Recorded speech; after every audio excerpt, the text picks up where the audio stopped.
Ever since he moved into the old apartment building, Javier had felt a strange presence. It wasn't something tangible, but a nagging sense of being watched. The building, with its narrow corridors and mold on the walls, seemed to have a life of its own. However, what worried him most was not the age of the place, or even the strange noises during the night. What really disturbed him was the absolute silence during the day, as if the building was waiting for something or someone. When Javier signed the contract, he was excited. He had been looking for a place where he could live alone, a refuge where he could focus on his work and be away from the hustle and bustle of the city. The price was incredibly low, almost too good to be true, but the realtor, an older man with a serious look, assured him that there would be no problem. However, he did not tell her everything. The first night was quiet until something strange happened. Javier woke up in the middle of the night, startled by a feeling of discomfort. I felt like something wasn't right, but I couldn't identify what it was. The air in his apartment was heavy, dense, as if someone was standing in the same room watching him. At first he thought it was darkness playing tricks with his mind, but when he looked down the hall, he could swear that he saw a slowly moving shadow. It wasn't the first time she'd moved. I had been to several places before, and I had never experienced anything like it. Even though I was used to moving and living in new places, something about this apartment seemed different. The air was charged with an energy that kept him alert, a heavy energy, as if something was trapped in that place and couldn't escape. At first, Javier tried to ignore him. He thought it was his mind, perhaps too tired from the stress of moving and adjusting to his new routine. But as the days passed, the feelings of discomfort only got worse. Every time he found himself in the hallway, he felt something following him. But when he looked back, there was nothing. It took several weeks before he decided to investigate the apartment's past. The realtor hadn't told her much about the previous tenants, only that the unit had been empty for several months. Javier felt that he needed to know more, as if that knowledge could help him understand why he felt that he was not alone. It was then that he met the neighbor of the apartment next door, a middle-aged woman named Mariana. She was sitting in the doorway, apparently waiting for someone to come by. Javier, with his natural curiosity, approached and struck up a conversation. "Do you know anything about apartment 304?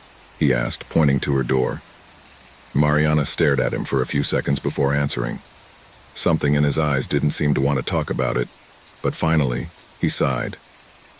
"That place, he's not like the others," he said quietly. "The last tenant disappeared. Nobody knows what happened to him, but the building was never the same after that." Javier frowned, confused. "Did it disappear? How? What do you mean he was never the same?" Mariana looked at him again, this time more cautiously. "That person never came back. It wasn't a simple abandonment, you understand? It was as if it had vanished. And after that, strange things started to happen. People have stopped living there. They have had experiences. Nobody wants to talk about it, but maybe you should leave before something happens to you." Javier felt a chill run down his spine. He didn't know if what Mariana was saying to him was a joke, a superstition, or something more serious. However, he couldn't ignore the lingering feeling he had since moving in. It was as if the apartment was imbued with a dark energy that constantly surrounded him. That night, as he was getting ready for sleep, he heard a soft whisper coming from the hallway. It was almost inaudible, but enough to startle him. I didn't understand where it came from, but I couldn't stop thinking about what Mariana had said. The feeling of being watched intensified, as if something was waiting outside his door, waiting to enter. Determined to find out the truth, Javier began to investigate more about the apartment. In the building manager's office, he gained access to the old records. There he found an entrance that mentioned the last tenant of 304, a man named Ivan Paredes. According to records, Ivan had been an ordinary man with no criminal record, someone who had lived in the building for nearly 2 years before disappearing without a trace. There were no signs of a struggle in his apartment. There was nothing to indicate that something had gone wrong, except for the nagging feeling that something had vanished. No one in the building seemed to know more, but Javier could sense that there was something dark hiding, something he couldn't fully comprehend. As the days passed, the presence in the apartment became more intense. Every night, Javier woke up with the feeling that someone was in his room, standing next to his bed, watching him in silence. At times, he felt cold breathing on his face, and when he turned around, he found no one. The shadows seemed to move along the walls, twisting and changing shape as if they were taking on a life of their own. The straw that broke the camel's back was when, one night, Javier woke up to find his mirror fogged up, but with something written on it. The letters seemed to form slowly, as if something invisible was writing the words in the cold mist of the glass. "I'm looking at you," he said. Fear took hold of him, and he knew he could no longer ignore it. It was as if Ivan, the former tenant, had never left the place. Something in his spirit had been trapped, doomed to wander around the apartment looking for a way to communicate. Javier tried to seek help, but all efforts were in vain. No one in the building seemed willing to talk openly about what was going on there. Mariana refused to say more, and the other neighbors simply walked away as if afraid to face the truth. Javier tried to do everything he could to flee from the presence, but he was trapped. One day, when he entered his apartment, the door slammed shut behind him and the light went out. It was completely dark, unable to move or find a way out. He felt a pressure in his chest, as if someone was choking him, and then he heard a voice, soft but clear, whispering in his ear, "I'm waiting for you." The door slammed open, and Javier ran out of the apartment, trembling with terror. He knew that something in the apartment would not let him go. It had been an illusion to think that he could escape the curse that had taken over the place. Fear would haunt him forever. The spirit of the last tenant, Ivan, would never leave him. Somehow, Javier had now become part of the cycle, and the apartment would follow him, trap him in its web. It didn't matter how far it went. The darkness would always find its way to him, and there would be no escape. The last tenant was not just a story of a lost spirit, but of a far more powerful force, something that transcended death and life itself, something that could never be forgotten. It all started one afternoon like any other. Joseph was at home alone as always. He was a man of quiet life, nothing out of the ordinary. His daily routine consisted of working in his office, eating a light dinner, and sleeping early. He had left behind a relationship that had marked him, and now he lived in this house with an air of loneliness that comforted him. The walls of her home, though gray and somewhat worn, had something cozy about them. There was something about them that gave him peace, though he had never stopped to wonder what it was exactly. One day, as he was getting ready to leave for work, he looked at himself in the hallway mirror. He was adjusting his tie when, for a fleeting moment, something in his reflection made him stop. It wasn't something I could identify at first, just a flash, a shadow that seemed to move behind him, but when he turned his head, he saw nothing. He was alone. He didn't think much about it, attributing it to tiredness or lack of sleep. However, that night, while in the living room, he read an article on his mobile phone about strange phenomena in houses. The idea of the paranormal began to haunt his mind. The next time he passed by the hallway mirror, he saw the shadow again. This time it was more apparent, as if the figure of something was behind him, watching, stalking. But he did not move. Joseph took a deep breath, turned around, and found nothing but the normal reflection of his own face. From that day on, the shadow began to appear in every mirror in the house. On the bathroom mirror, on the small mirror on the dining table, on the mirror at the entrance of the house. It was always the same shadow, always following the same pattern, moving slowly, as if it had a life of its own. Each time Joseph looked at himself, the figure seemed to draw closer to him, as if it intended to reach him. At first, Joseph thought he was losing his mind. It was not possible. How could a shadow have a will of its own? And how could he move through each mirror in the house? But as the days went by, the shadow's behavior became stranger. In the bathroom mirror, he could see how the shadow seemed to lengthen, stretch towards him, as if he wanted to touch him. In the reflection of the hallway, the shadow was beginning to change shape. It was no longer just a dark outline. I could see how the shadow formed a human figure, but it was blurry, undefined. Jose began to feel observed. It didn't matter where I was inside the house. He could no longer escape his own gaze in the mirror, the shadow that stalked him from the reflections. Every time I walked into a room and saw the mirror, I could feel the shadow getting closer and closer. He was no longer sure if he was only seeing what his mind was suggesting to him, or if somehow that shadow was actually following him. One night, after having been at home all day, the shadow became more apparent than ever. As Joseph walked down the hall, he felt a presence behind him. It wasn't like other times, when she had felt that something strange was happening to her when she looked in the mirrors. This time, the feeling was more real. The shadow in the hallway mirror seemed to move on its own, swirling around him as if to catch him. Joseph backed away quickly, his heart pounding. He looked around, but there was nothing in the house that could explain it. He ran to the dining room looking for something that could make sense of it all. Fear began to take hold of him. He couldn't comprehend what was happening, but he couldn't ignore it anymore. That night, he couldn't sleep. He decided to stay in the dining room without taking his eyes off the mirror. The shadow appeared again, sharper, more defined, drawing closer and closer to him. He was a human figure like a specter, but with something dark about his being. The shadow seemed to be breathing, waiting for the right moment to move forward. Jose could feel the air getting heavier around him. Fear invaded him completely. He decided that he had to do something, that he could not continue to live with that presence, with that figure that stalked him from the mirrors. But when he looked back into the hallway mirror, the shadow was closer than it had been before. This time, not only was he approaching, but he seemed to be moving towards him in a violent manner. Joseph felt his chest tighten, that something strange was happening. It was as if the shadow wanted to trap him, to possess him. Terrified, he tried to run out to the door, but before he could open it, the shadow materialized. He was no longer a mere figure reflected in mirrors. He had crossed over into the real world. Joseph could see the shadow take on human form, a disfigured-looking figure with empty eyes and an expression of anger and despair. The shadow surrounded him, and he, in his utter panic, couldn't move. Terror had paralyzed him. He wanted to scream, but his voice choked in his throat. The shadow began to whisper in his ear, incomprehensible words as if he were speaking to him in an ancient language, one that Joseph had never heard. Desperation invaded him completely. Fear had consumed him. He tried to back away, but he couldn't. The shadow kept him trapped. It was as if he were in an invisible prison that prevented him from escaping. The horror of what I was experiencing made everything even more real. The shadow not only followed him, now he touched him, brushed him with his cold hands, transmitting a feeling of pure evil.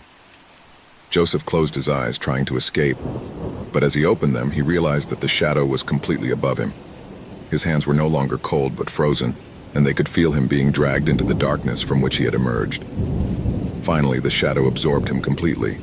There were no screams, no lights, no sign of life. Only the house remained silent. The mirror in the hallway, however, was still there, reflecting an empty image, that of an empty, gloomy room. From that day on, no one saw Joseph again. The house remained intact, but the mirrors never reflected the same again. In the hallway where Joseph had been trapped, the reflections were beginning to show a new figure, a shadow that moved slowly, waiting to be seen by the next one who dared to approach the mirror. The curse of reflection continued. In that home now there was only the echo of a dark presence silently waiting for the next victim to fall under its influence. No one knows what really happened to Joseph. What is clear is that, from that moment on, the shadows in the mirrors would never again be something innocent.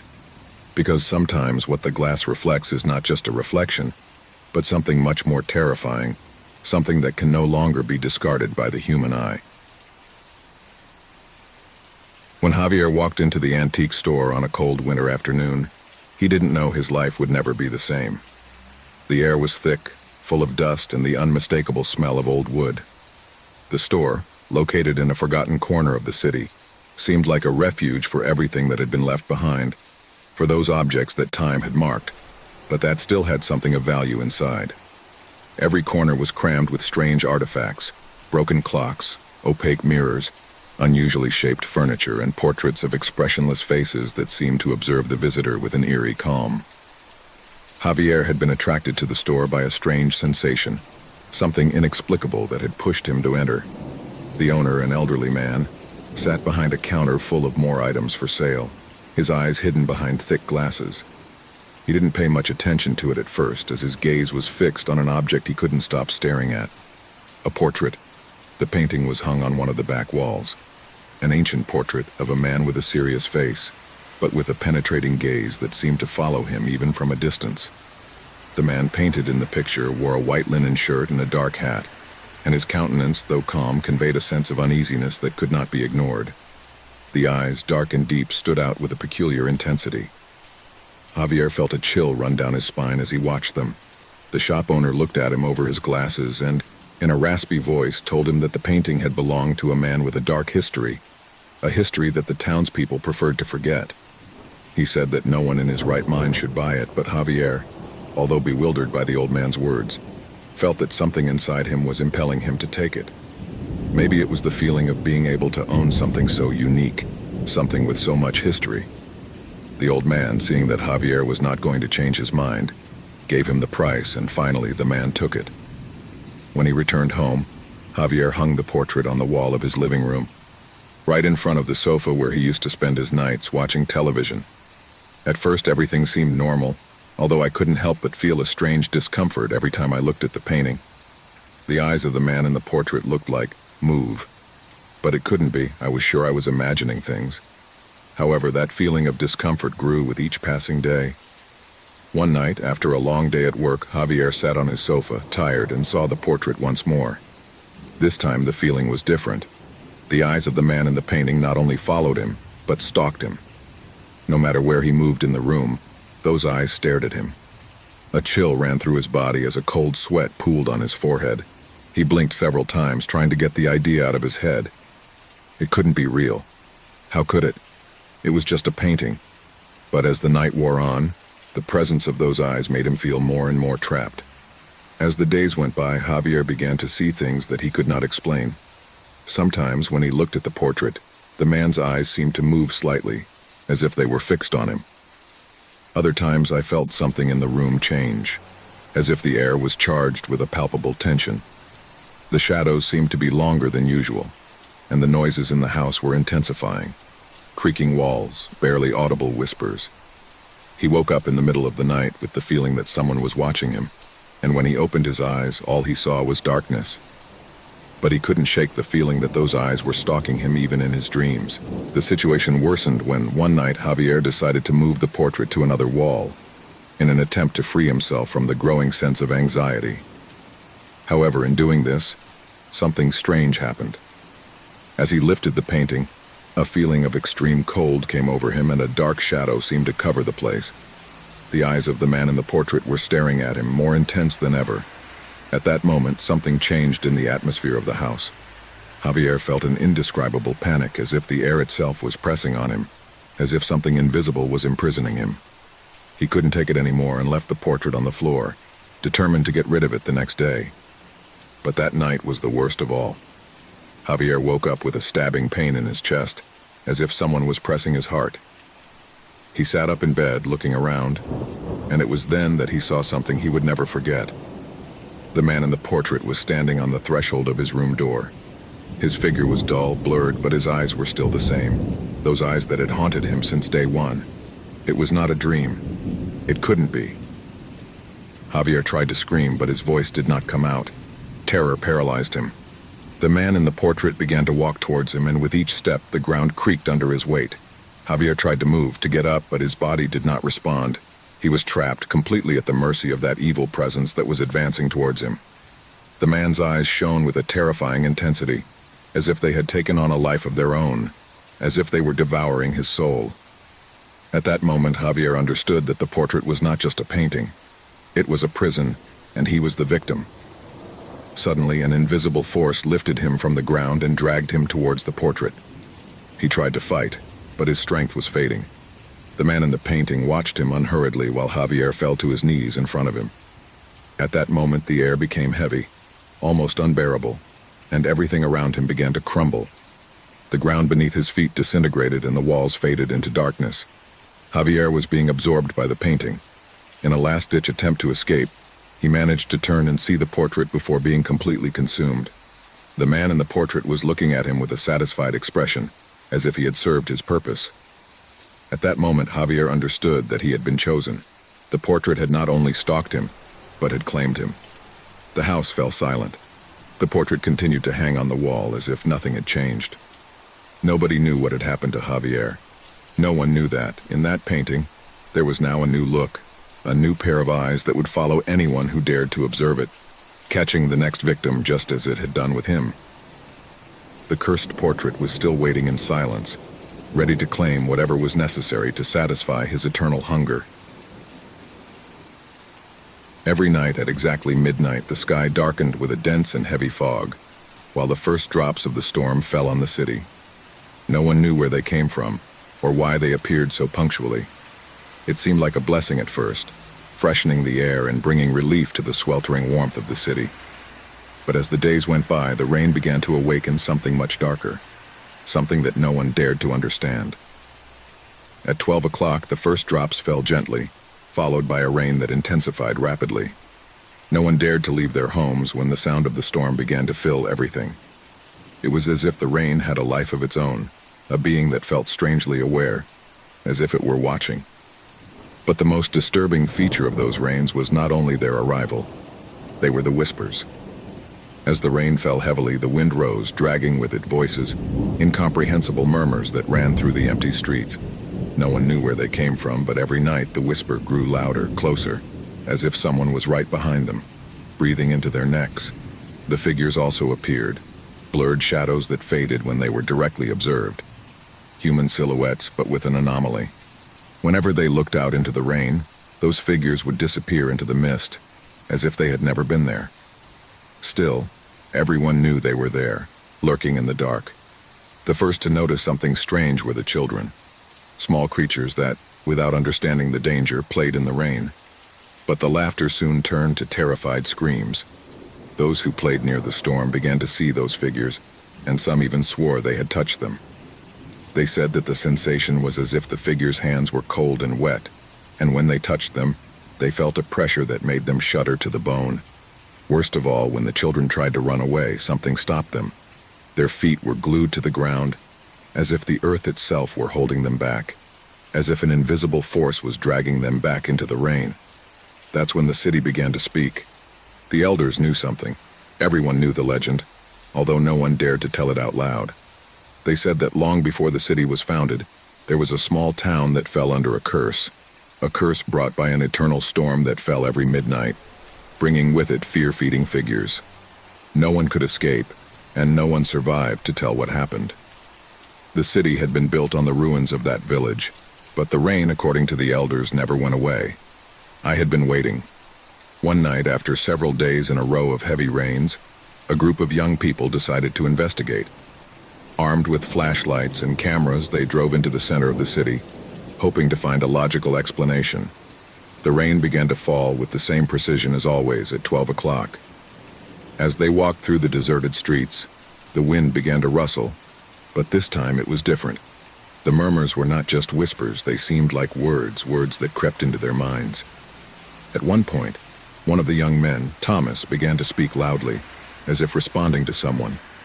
The others tried to stop him, but he kept walking, his eyes empty as if he were in a trance. "We can't escape.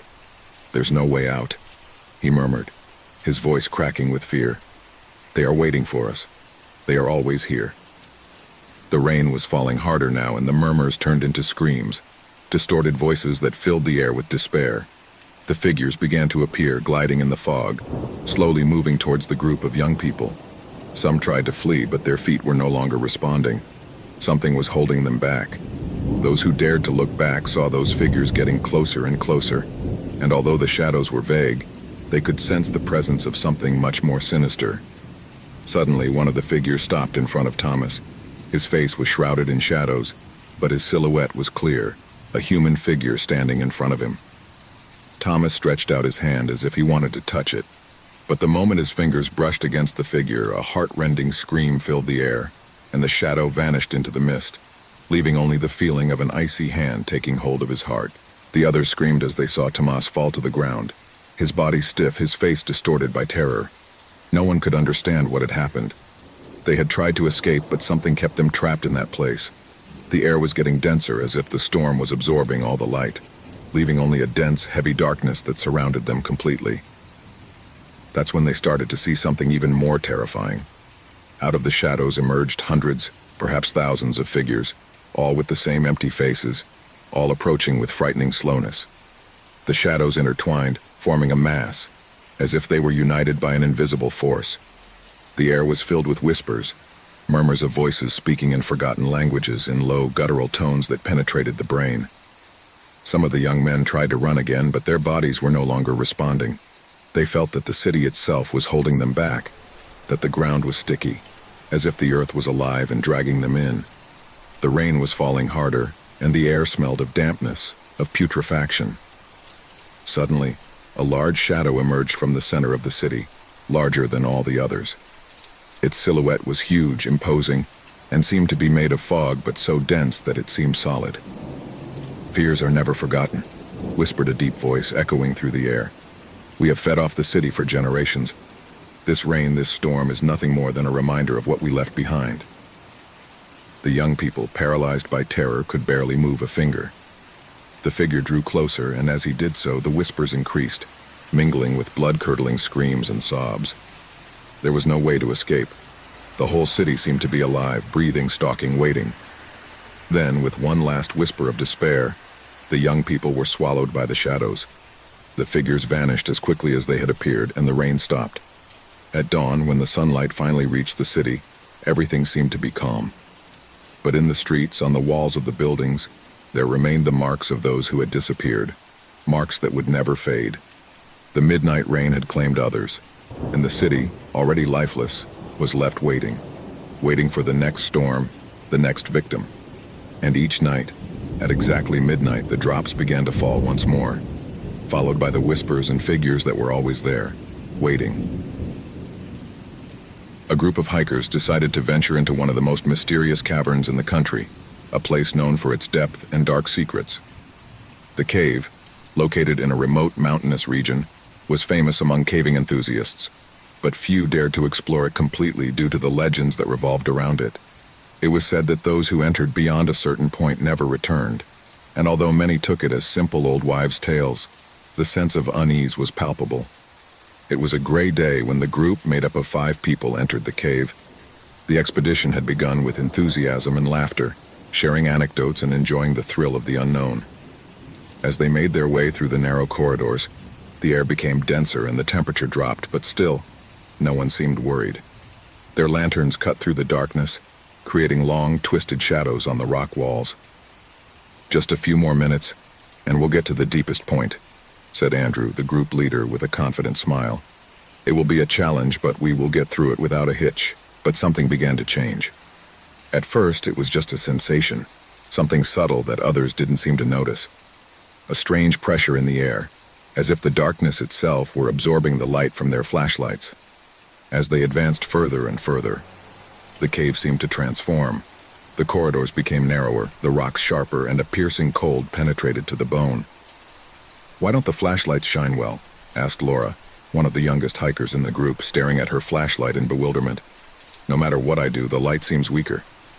Andrew frowned, adjusting the light of his own flashlight, but he also noticed that the light was not as powerful as it should be. "It must be some kind of reflection or something with the walls," he said in a reassuring tone. "Humidity probably plays tricks." However, as they advanced, the darkness seemed to engulf them more and more. The walls of the cave were strangely smooth in places, as if the rock had been molded by an invisible hand. The sounds of their own footsteps became more and more muffled, as if the air was absorbing every noise they made. And in the silence, something began to disturb them even more. It wasn't just fear, but a deep, growing sense that something was watching them, stalking them from the shadows. "Did you hear that?" muttered Carlos, another member of the group. Everyone stopped and listened, but the silence was deep. There was no trace of life in the air, only an abyss of stillness. "I think it's the echo of our voices," Andrew said, trying to downplay the situation. "We're in a cave, after all." But no one could shake the feeling that they were not alone. Suddenly, one of the corridors widened, offering a small cave inside. The group decided to go inside, thinking that maybe it was the perfect place to get some rest before continuing their exploration. However, as soon as they entered, the air seemed to become heavier, as if something was accumulating around them. Laura looked around nervously.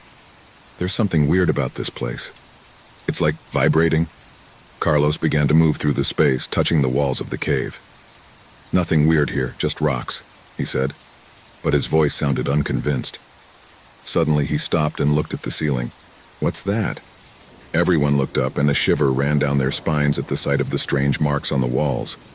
They looked like hand-carved symbols, although they were completely unknown. Some of them twisted and bent in almost unnatural ways, as if they were alive. "It's like he's cursed," Laura said, her voice trembling. Andres frowned, trying to rationalize the situation. They're probably just marks made by ancient explorers. Come on, let's not panic. But panic was beginning to seep into their minds. The cave no longer felt like a simple abandoned place, but like something much darker, something that had been waiting for its arrival. The light from the flashlights flickered once more, and this time it wasn't because of the humidity. "We have to get out of here," Carlos said, his voice strained. "This doesn't feel right. We need to get back to the point of entry."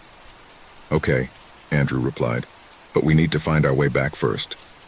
As they tried to find their way around, they began to realize that the hallways were not the same. The road by which they had come seemed to have vanished. Each time they advanced, the terrain seemed to change, twisting and bending in ways they couldn't comprehend. The cave seemed to be alive, changing according to its movement, as if it was trapping them in an endless maze. Why does everything look different now?" murmured Laura, her voice breaking. "This cannot be possible." Suddenly the sound of something ripping at the rock broke the air, followed by a low whisper gliding through the cave. It was a strange sound, almost as if someone was walking in the shadows, too close to be ignored. "We are being watched," cried Carlos, his face pale with terror. A figure suddenly appeared before them, emerging from the shadows with frightful slowness. It wasn't fully human, but it wasn't a completely unknown creature either. His body seemed to be composed of an amalgam of rocks and shadows, and his face was a distorted mask, devoid of clear features. There were no eyes, only a deep darkness that seemed to absorb the light from the lanterns. "What the hell is that?" Laura shouted, recoiling in terror. The figure slid closer, the air around him growing colder. The sense of panic increased, and their hearts were pounding, as if they could hear the creature's heartbeat echoing in their chests. "Run!" shouted Andrew as the creature slithered toward them. But the way out seemed to have vanished completely, as if the cave was holding them back, sealing off all possible escape routes. The creature came even closer, its form fading and reappearing as if it were between the worlds. In an instant, one of the flashlights went out, plunging them into an even deeper darkness. "We can't stay here. He's going to catch us," shouted Laura, taking Carlos's hand. "We have to." But the creature was above them, and the darkness enveloped them completely. Fear, terror, and panic took hold of them. There was no escape, and then everything went out. The dense air inside the cave felt even heavier with the rustling of rocks falling around it. The hikers had barely had time to react before the ground crumbled beneath their feet, falling into a dark, cold darkness. When at last the noise of the rocks died down, they found themselves in a vast subterranean space with the walls of the cave extending upwards like gigantic pillars, and the ceiling seemingly so high that the human eye could not see the end. However, the most frightening thing of all was the silence. A silence so dense and crushing that it seemed to devour every sound, every whisper, every breath. They had come with the intention of exploring, but now they were trapped, with no way of knowing if there was a way out, or if they would ever see the light of day again. Their lanterns flickered faintly in the darkness, as if the shadows themselves wanted to take hold of them. Dust-covered bodies with some superficial wounds from falls were trying to gather around a small illuminated area. Mark, the leader of the group, was the first to react, looking up at the cave walls for any sign of a way out. His breathing was rapid, his mind trying to process what had happened. Was there a way to escape? There didn't seem to be a clear path, just the cold, rocky walls that surrounded them. Emma, his longtime companion, came up to him, her face pale and full of fear. She didn't say anything, just held onto his arm tightly. "We have to look for a way out. This can't be the only thing," Mark said, his voice trembling but determined. The group, which had arrived as a simple excursion, was now caught up in something much more terrifying. Every step they took seemed to bring them closer to an even deeper abyss, an abyss in which not only physical darkness enveloped them, but also the anguish and despair that began to take hold of them. In the midst of the chaos and bewilderment, suddenly, something changed. Faint whispers, barely audible, began to fill the air. The group members stopped, their hearts pounding. The whispers were empty, as if coming from the very walls of the cave. There was no clear source, but everyone could feel them, like a presence moving, waiting. Fear began to grow within them, like a tangible presence surrounding them. "You heard that, didn't you?" asked Liam, one of the younger hikers, looking around with eyes full of dread. No one answered. Everyone was listening, but the silence remained like a veil over them, increasing the feeling that something, Someone was watching them. "We must keep walking," Mark said finally, his voice breaking but firm. "Maybe we can find a way out if we keep moving forward." He tried to restore the calm that everyone was beginning to lose, but deep down, he knew that anxiety was consuming him as much as everyone else. With slow steps, the group moved forward, their flashlights illuminating the contours of the walls. The sound of his footsteps echoed through the vastness of the cave, as if the echo of each movement multiplied, amplified by the darkness. The air grew denser with each passing second, and the feeling of being watched only intensified. They spent what seemed like hours walking in circles, but no matter how far they went, they couldn't find a way out. Each turn led them to a new fork in the underground labyrinth, but none seemed to lead to anything more than a new darkness, deeper and more unnerving than the last. The fear was accumulating like a constant pressure on her breasts. The flashlights began to flicker, as if the batteries were running low, but everyone knew that was impossible. They had checked the flashlights before entering. Something was interfering with the energy that fed them, and then they saw it. At the end of a corridor, just at the edge of the lantern light, a figure appeared, tall, thin, and shrouded in shadows. Although they couldn't see him clearly, something in his presence was unmistakable. He wasn't human, not completely. His movements were slow but calculated, as if he were in no hurry.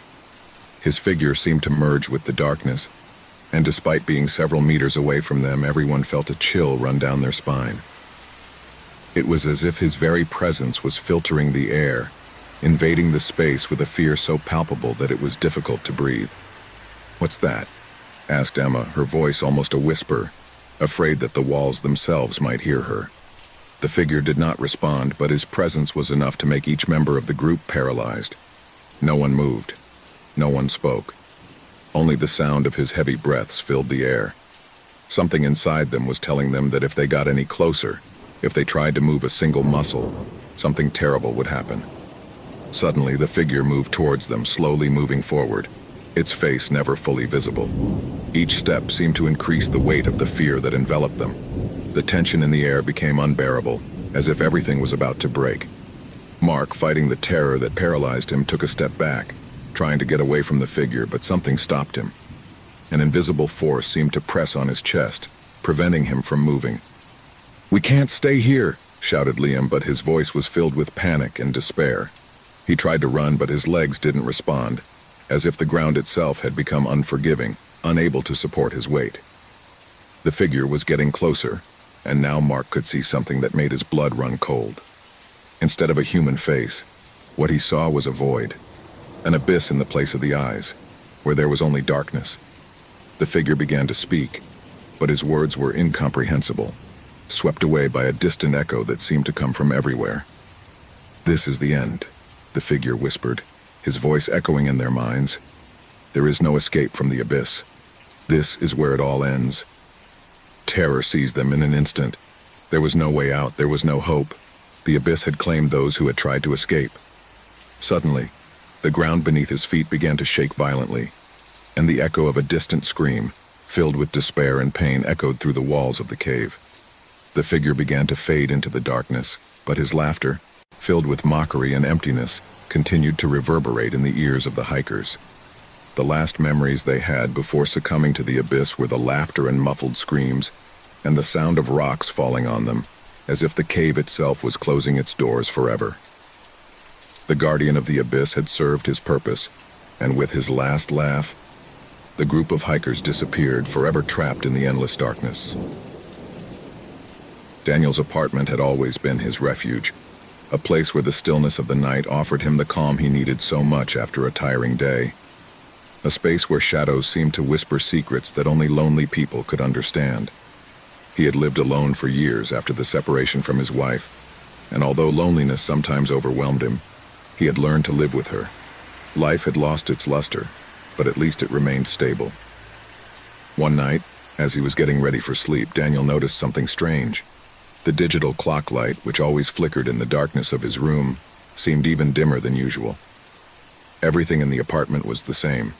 The furniture in place, the TV off, the fresh air seeping through the cracks in the window. Everything seemed normal, but there was something unsettling in the air. Something I couldn't identify. He settled under the covers and closed his eyes, waiting for the dream to come as usual. However, that night something different happened. A whisper, low and barely audible, seeped into his consciousness. He thought it was a dream at first, but when he tried to ignore it, the voice became clearer, closer. "Daniel." The sound of his name, so clear in the gloom, made his skin crawl. It couldn't be possible. No one else was there. He got up quickly, looking around, but the apartment was empty, in complete silence. Even so, the voice persisted, slipping into his mind. "Daniel, you know what you did." A shiver ran down his spine. His heart began to pound, pounding his chest like a frantic drum. What was this? It couldn't be a hallucination. The voice sounded real, tangible, as if someone was in the room with him. He looked around, but there was nothing that could justify what he was hearing. The voice continued, this time with a deeper, more hissing tone, as if coming from the walls themselves. "You know what you did, and they will remind you." Daniel turned on the light from the bedside lamp, looking for a logical explanation. A dream? No, this was different. The feeling in his stomach was that of a real, palpable threat. The voice, although he couldn't see where it was coming from, seemed to come from everywhere at once. He tried to calm down, but the words echoed in his mind like an endless echo. The next morning, Daniel tried to ignore what he had experienced. He told himself that it had been just a nightmare, a manifestation of his tired mind. But that same night, when darkness took over her apartment again, the voice returned, stronger this time. "I'm watching you, I always have." Daniel got out of bed with instinctive speed, feeling that the temperature in the room had dropped drastically. The air became dense, heavy, as if the space was narrowing around him. There was no rational explanation that could be offered for what was happening, and fear began to take hold of him.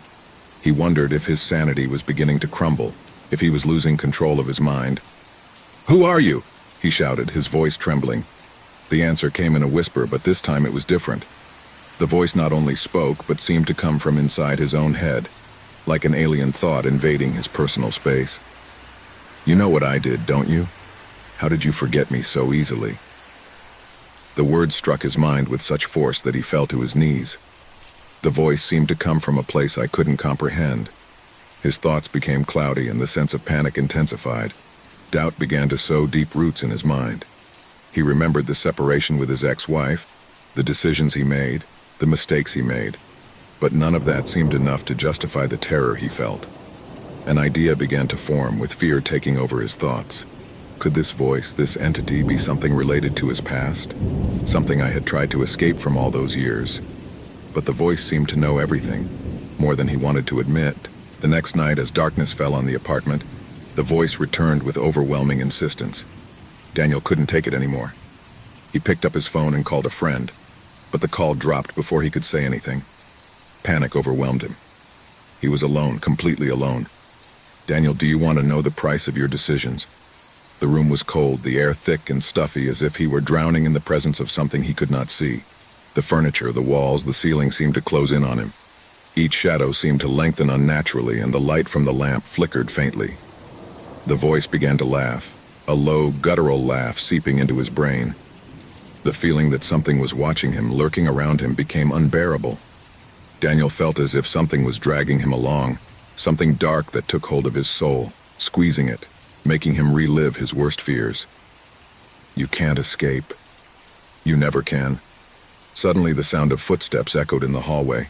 They were slow, heavy steps, as if someone were walking with deliberate calm, approaching his door. Daniel's mind began to fragment. The voice continued to whisper, but he could no longer distinguish between reality and the nightmare that had taken hold of his mind. He got out of bed, but his legs didn't respond well.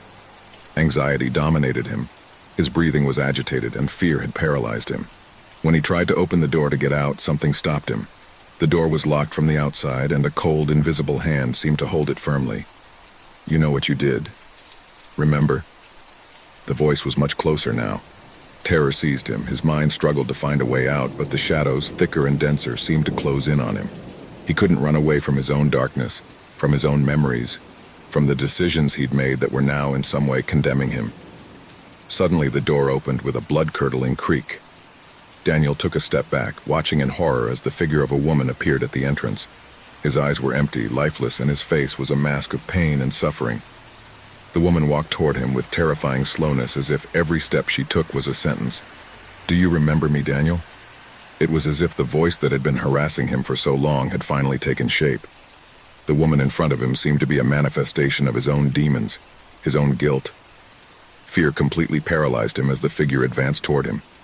He tried to scream, but his throat was closed and he couldn't make a sound. "Do you remember me, Daniel?" The voice repeated, this time louder, deeper, more terrifying. With a cry of despair, Daniel fell to the ground, his mind finally collapsing under the weight of the terror that had haunted him for so long. The woman leaned over him, her empty eyes fixed on his, and at that moment, Daniel understood. She was his ex-wife. The figure stared at him, smiling with an expression that mixed sadness and revenge. Before he could react, darkness completely enveloped him, and the last thing he heard was his own voice, whispering from somewhere inside his mind, "I told you, you can't escape." The room fell silent and the light went out. The shadows returned to the place where they had always been, but this time the dark presence had won. Daniel never woke up. Since time immemorial, the small town of San Sebastian had lived under the shadow of a mysterious bell that could be heard in the distance. The bell, an ancient piece of bronze that hung atop the village church, had a sound that echoed through the mountains. It was not just any bell, its toll was heard in moments of great anguish, marking the proximity of death. As the years passed, the villagers began to get used to it, but they also learned to fear it. When the bell rang, someone was going to die, and everyone knew it. The sound was deep, heavy, as if the wind itself shrank in his presence.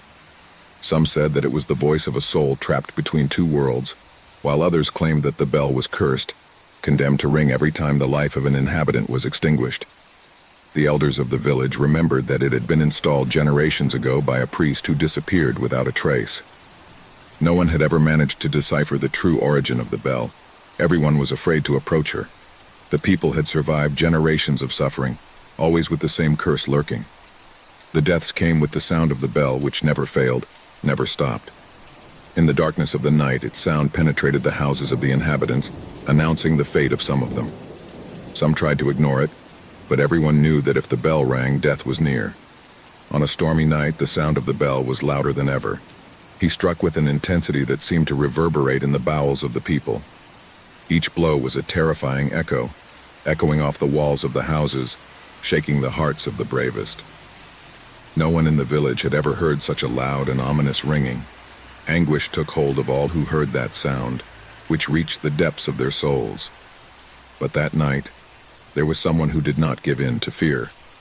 Alejandro, a brave young man determined to discover the truth behind the bell, decided to investigate. He had heard many stories and legends about his origin, but the need for answers had led him to challenge superstitions. As the storm raged, Alejandro left his house with a flashlight in hand. I knew something wasn't right, but I was willing to face the unknown.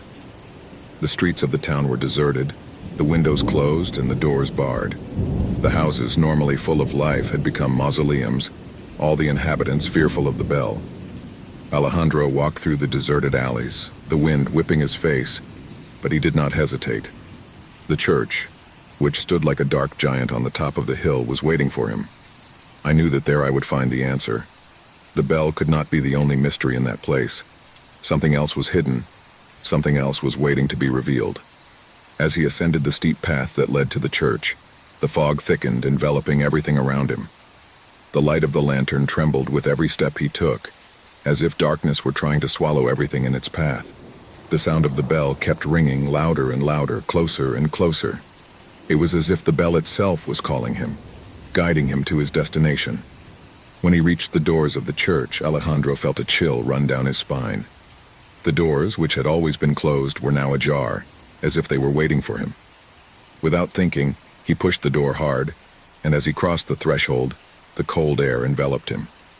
The church, normally a place of peace, was now plunged into dense darkness. There was no light except for Alexander's lantern, which struggled to light the way. The sound of the bell seemed to come from deep within the church. Alexander walked slowly toward the altar, his footsteps echoing on the stone floor. As he advanced, the darkness seemed to take on a life of its own, as if shadows were watching his every move. The walls of the church rose like giants, and the roof seemed to crumble above his head. The figures carved into the stone, the statues of the saints, looked strange, deformed by the darkness. Finally, he reached the altar where the bell hung overhead just above a stone pedestal. It was huge, its size huge, and its presence overwhelming. There were no visible strings or mechanisms, and yet the bell kept ringing, non-stop. Alexander, paralyzed with terror, looked up at the altar and saw something that made him shudder. An old book, covered in dust and dark stains, rested on the pedestal. A pale glow emanated from its pages. With trembling hands, Alejandro brought the lantern closer to the book. When he opened it, a feeling of discomfort invaded him, as if the church itself breathed with him. The words of the book seemed to move, change, twist, as if the text were alive. And at that moment, a whispering voice echoed in his mind. "You have awakened what was asleep." The words floated in the air, and the sound of the bell increased in intensity, resounding in every corner of the church. The temperature dropped rapidly, and Alejandro felt a pressure in his chest, as if something invisible was crushing him. The book lit up with a sinister glow, and the shadows on the walls began to move, to lengthen, as if they were coming to life. In an instant, the altar was transformed. What was once a sacred space became a prison. A gigantic shadow emerged from the darkness, a spectral figure, his face diffuse but full of evil. His eyes flashed with a red light, as if he was looking through Alexander's soul. The figure approached slowly, floating in the air, and with each step it took, the bell rang louder as if its tolling marked the end of time. Alejandro tried to back up, but his legs did not respond. I was trapped, caught in the curse of the bell, caught in a cycle that would never end. The figure caught up with him, and an overwhelming cold came over him. The being spoke in a guttural whisper, words that Alejandro did not understand, but which resounded in his mind like a terrifying echo. "The town is scarred," said the shadow, his voice penetrating every corner of the church. "And you, Alejandro, have sealed your fate. They will all fall under the weight of the bell." The Fernandez family had been looking for the perfect house for months, a spacious home in a place away from the noise of the city, surrounded by nature. When they finally found the ancient mansion, located deep in the forest, they couldn't believe their luck. Despite the somewhat worn appearance, the price was unbeatable. Who else would want to live in such an isolated place? The mansion, with its solid wood doors, high windows, and glass ceilings, looked like something out of another time. The place, although somewhat dark and covered in moss, had an elegance that immediately captivated them. As they walked through its corridors, the family felt that they were entering an old tale. There was something mysterious about its walls, as if every corner kept a hidden history, something they didn't dare to ask. The silence in the house was almost palpable, as if the whole place breathed in a deep, ancient way. Within days of moving, strange things began to happen. The youngest daughter, Clara, was the first to notice something strange. One afternoon, as he explored the second floor, he heard a distant echo, as if someone had whispered his name from deep within the house. At first she thought her mind was playing tricks on her, but when she told her parents, they took her as a joke. However, Clara could not shake the feeling that the house was talking to her, as if it were alive. One night, after a quiet dinner, the echoes grew stronger. Clara, unable to sleep, got up in the middle of the night and went to the main living room, where the fireplace no longer crackled, and the moonlight barely filtered through the curtains. As he walked down the dark hall, he suddenly heard his mother's voice clearly. It was a trembling whisper, calling to her from the back of the house. He ran to the place where the voice came from, but when he arrived, he found everything silent. His mother slept soundly in her room, oblivious to any disturbance. Clara, terrified, began to doubt what she had heard, but the fear in her chest was real. He decided to tell his parents everything the next morning. The family tried to rationalize the strange events. The father, Luis, thought that perhaps the isolation of the house was affecting everyone's mind, but when one night, after a particularly hot day, the house began to creak, terror took hold of them. The sound came from the walls. At first it was just a soft crack, but then it morphed into an increasingly loud and sinister sound. It was as if something was pushing the walls from within. One night, as everyone was trying to sleep, the echoes began to resonate louder than ever. Luis woke up with a start and went out into the hallway, where he discovered that the house was full of echoes, but they were not common voices.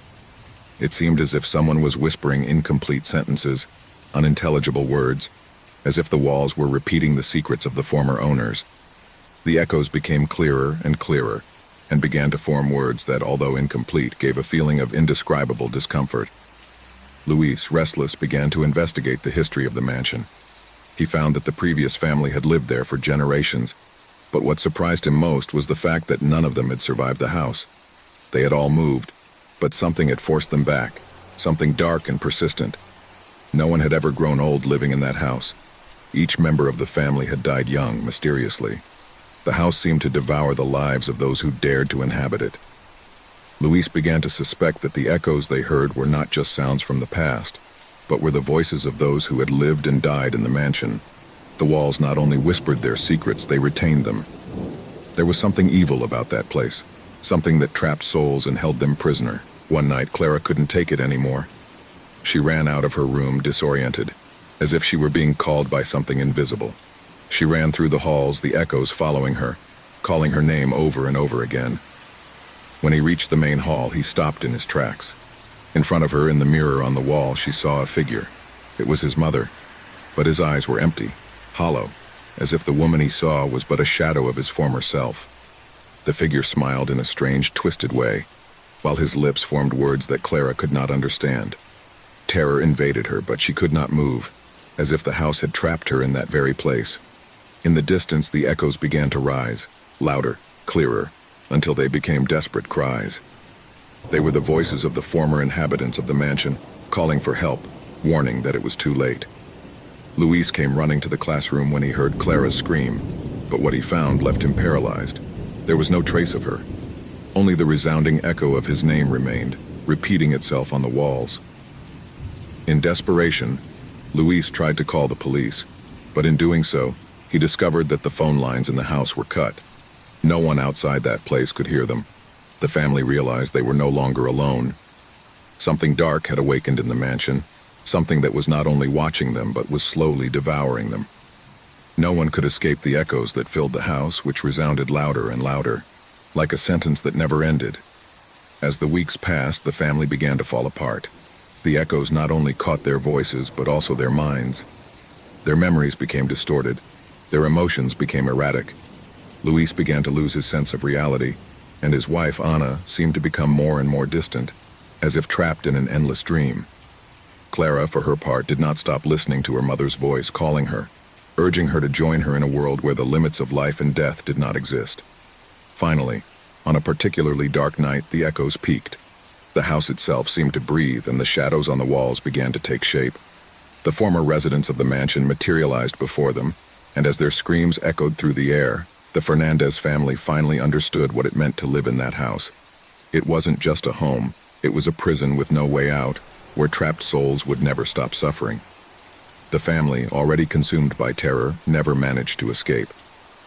At the dawn of a day that never came, the mansion was empty again, but the echoes continued to resound like a warning to those who dared to approach.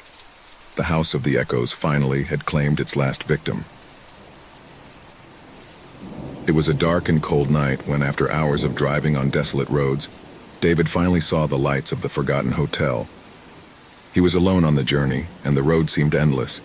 The thick fog that covered the landscape gave him a sense of deep isolation, almost as if the world had disappeared. The hotel sign, covered in dust and rust, flickered faintly with the yellowish light coming from a lamp that seemed to be on the verge of going out. However, at that moment, David did not hesitate to stop his car. The cold penetrated his bones the instant he got out of the vehicle. There were no signs of life in the vicinity, only the sound of the wind blowing dry leaves. He walked slowly toward the hotel, feeling a strange writhing in his stomach, but forced himself to ignore it. He needed a place to rest, and this was the only establishment visible for miles around. As I entered, the atmosphere was charged with a silence so deep that it seemed to devour any sound. The reception was empty, but the door closed behind him with a thud, as if something was waiting that couldn't come out. The only light came from an old lamp that dimly illuminated a dusty staircase. Footsteps echoed on the creaky wooden floor as he made his way to the counter. A peculiar-looking man appeared from the shadows.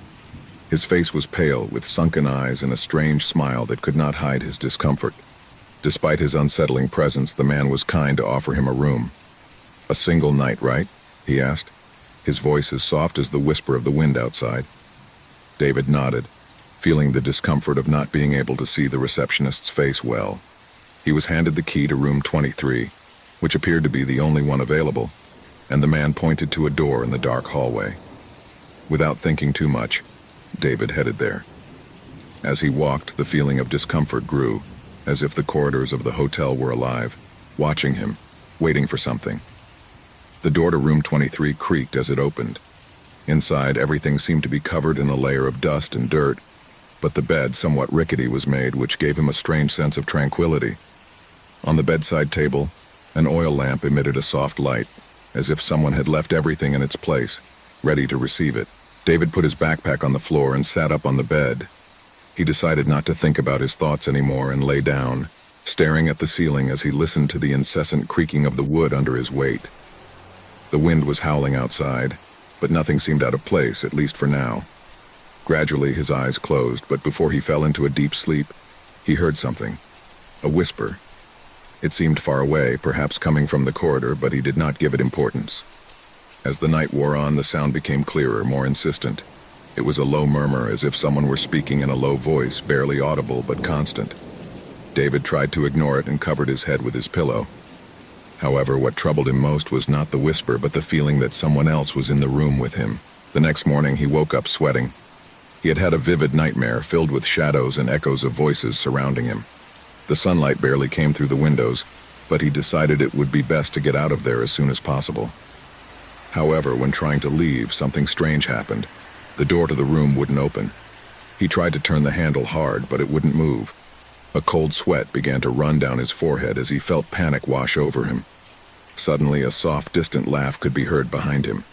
He turned quickly, but no one was there. Fear caught up with him quickly and his breathing quickened. He started banging on the door in desperation. But when he looked down, something caught his attention. On the ground there were footprint marks as if someone had walked there. They were large and heavy, and seemed to vanish into thin air as if they had never existed. The atmosphere in the room felt denser, and a shudder ran through his body as he saw footprints begin to form around him. The door slammed open, leaving him with his heart racing and his body tense with fear. A dark corridor awaited him, a corridor where the shadows seemed to move strangely, as if they were watching his footsteps. He advanced cautiously, fearing what he might find, but when he reached the end of the hall, he saw a figure. A man standing in front of the window, staring out. The man was of a slim build with a gloomy face, and his figure seemed to emanate a sense of deep sadness. David approached, but the man did not move.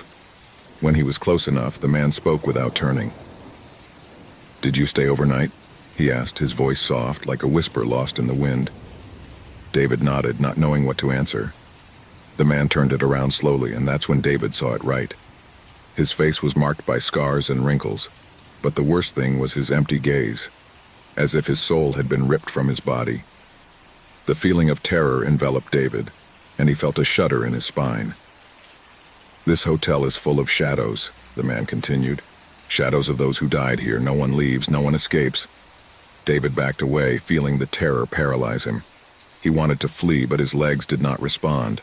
The man began to walk toward him, and with each step his body faded further until he became a shadow, an ethereal presence surrounding David. "You're going to stay here with us, just like the others." The room began to darken around him. The light from the oil lamp suddenly went out, and the corridor was filled with twisted shadows, figures floating aimlessly, slowly moving towards him. The feeling of despair enveloped him. He was no longer alone. The place became a prison, and the shadows of the people who had died there surrounded it. "This place never closes," whispered the shadow, "and you won't go out either." David tried to scream, but his voice wouldn't come out. His whole body was paralyzed. The shadows enveloped him, and somehow he knew that his soul would be the next to be trapped forever. The doors of the hotel crashed shut, and the darkness consumed him completely. There were no more screams, only the eternal whisper of the lost souls that still wandered through the forgotten hotel. The sound began subtly, almost like a murmur. At first he didn't pay attention to it. He thought it might be the sound of old plumbing or some broken pipe. But as the days went by, the noises became more constant, louder. They weren't casual noises like the creaking of an old structure, or the wind pushing against windows. It was something else. something that froze his skin and made the hairs on the back of his neck stand on end. Martine's apartment was not big. It was a modest space in an old building in a city where the buildings seemed to be so close to each other that their walls often touched. It wasn't luxurious, but it was his. In his life, he had accepted solitude as a constant companion. With each passing day, the stillness of her home brought her peace. That peace, however, slowly began to crumble as the noises intensified. At first he thought he was crazy, that maybe he was losing his mind. Throughout her life she had dealt with stress and anxiety, but something about those sounds was just fine for her. Disturbing. They were low, almost unintelligible at first. A soft tapping, a deep vibration that didn't come from the walls but from somewhere below. Would they be the foundations of the building? The old elevator that went up and down at all hours? But the nights passed and the noises grew, as did the feeling that something was not right. They were no longer mere tapping. Now he could hear whispers, as if someone was whispering his name from the shadows of the floor below. The first real awakening of the restlessness occurred one night. After several weeks of hearing those strange sounds, Martin woke up in the middle of the night, agitated, sweat soaking his forehead. He sat up quickly, trembling, as if something had touched him. There was a chill in the air, a chill that did not come from the open window but seemed to emanate from the walls themselves. It was then that he heard it clearly, a dragging, as if something heavy was dragging on the ground. He was not human. It couldn't be. The feeling of dread enveloped him completely. Without thinking, he got out of bed and went out into the hallway. He looked at the door of the apartment next door. It was empty. It had always been empty. There had never been anyone on the lower floor. Martin had investigated at first, looking for answers to those noises, but he had never found anything. Something didn't fit. Something in that building was completely wrong. He decided to take matters into his own hands. If the noises were coming from the lower floor and no one was there, then what was causing them? And why did he feel those noises calling to him, as if someone were whispering to him in the dark? The basement door was locked, but that didn't stop Martin. That night, armed with a flashlight and a determination that arose from pure fear, he went into the basement. At first, his flashlight barely shone a couple of meters in front of him, but as he advanced, the air became denser. The stench as of stagnant moisture filled his lungs and made him cough. Something was not right. Not only was the air strange, but the walls seemed to be full of scars, marks I couldn't identify. The feeling that someone was watching him grew with each step he took. Suddenly, the flashlight flickered. Darkness grew around him, and for a moment he thought the world was fading away. Then a noise made him stop. A dull thud, a creak, as if something heavy was moving in the dark. Martin swallowed hard and kept going, although his body asked him to flee. Finally, the flashlight shone on a figure, a shadow in the darkest corner of the basement. The first thing he noticed was the shape of this creature. Its body was tall, skeletal, covered in pale gray skin that seemed to absorb light. The eyes, if I could call them eyes, were two black, empty orbs, glowing with a yellow, inhuman light. That creature was not human nor animal.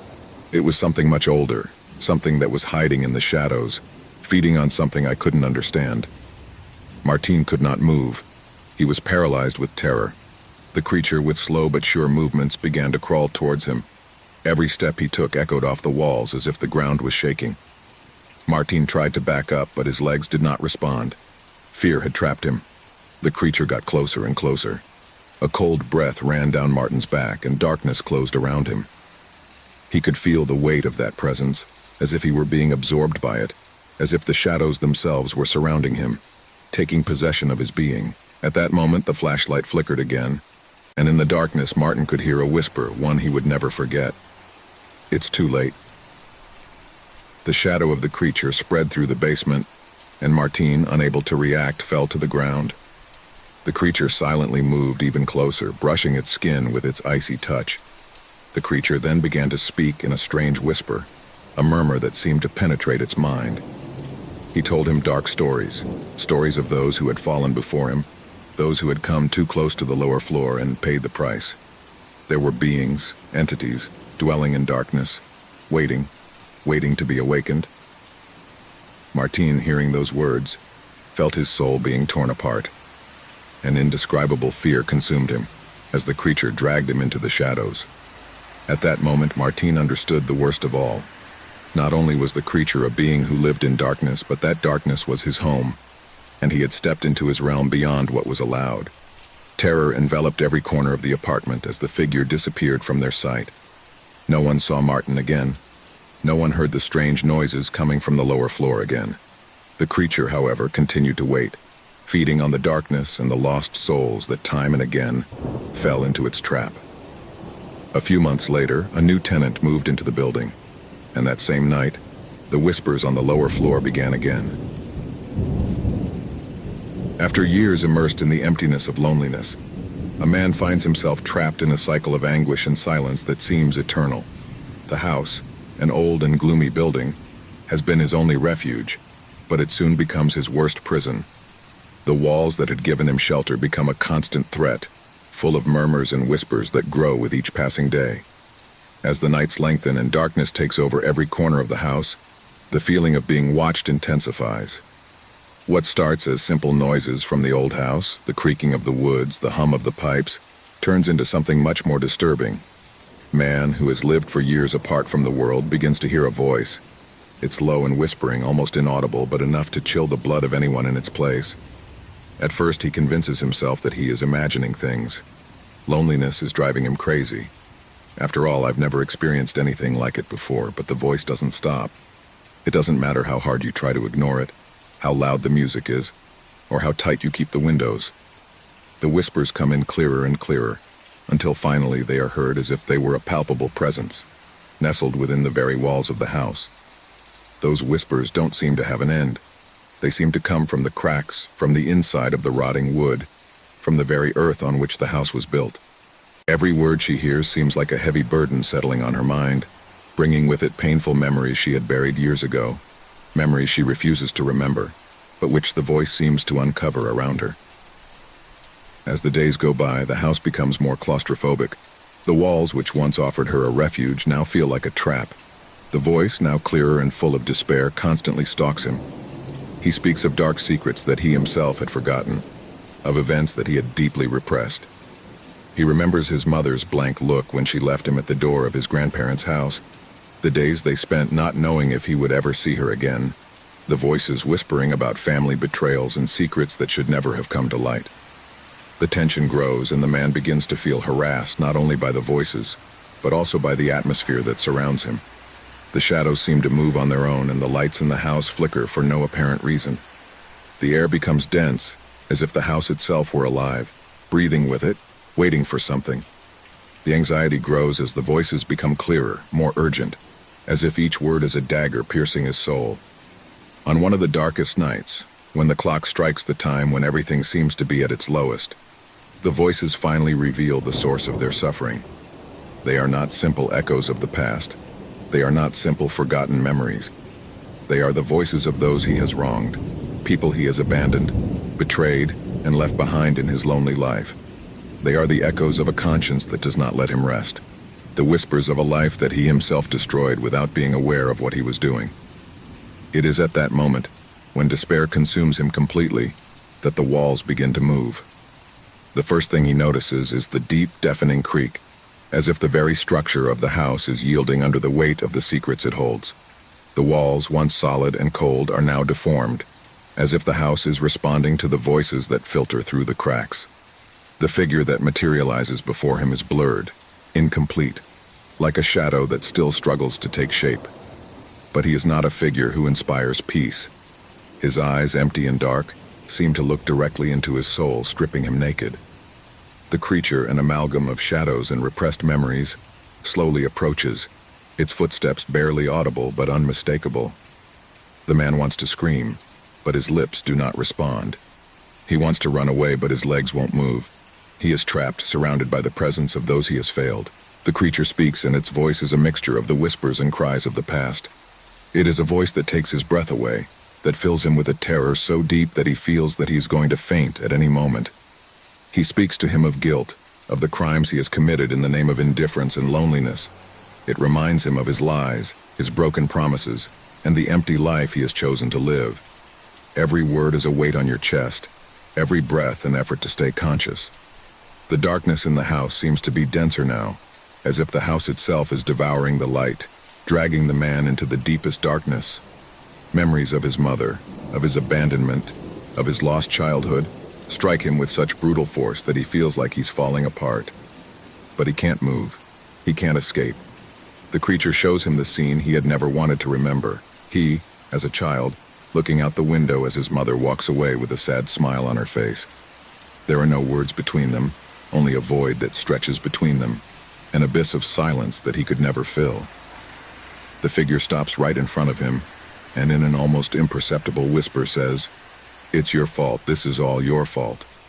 It is at that moment, when despair completely consumes him, that the man finally falls to the ground, his hands trembling as they cling to the weathered wood. Panic engulfs him, terror consumes him, and the truth finally hits him with full force. He can't escape his past. He can't escape the people he's left behind, the lives he's destroyed. The house, which was once his refuge, is now his grave. Man finds himself alone, surrounded by the shadows of the past, the echoes of those he has failed. The creature vanished, but its presence remains dormant, like a mark that follows it through the darkness. The walls, which were once the barriers of his solitary life, are now the bars of his condemnation. Finally, the house begins to creak, the sound ringing in her ears as the walls crumble around her. Darkness envelops him completely, and silence consumes him. Man will never be alone again, but the company he has now is that of his own demons, and there is no escape. The voice, the creature, the house, everything merges into an endless nightmare. Panic consumes him completely, and in the ultimate darkness, man finally understands what he has lost. And that's when the final whisper rings in his ears, a lament that will follow him for all eternity.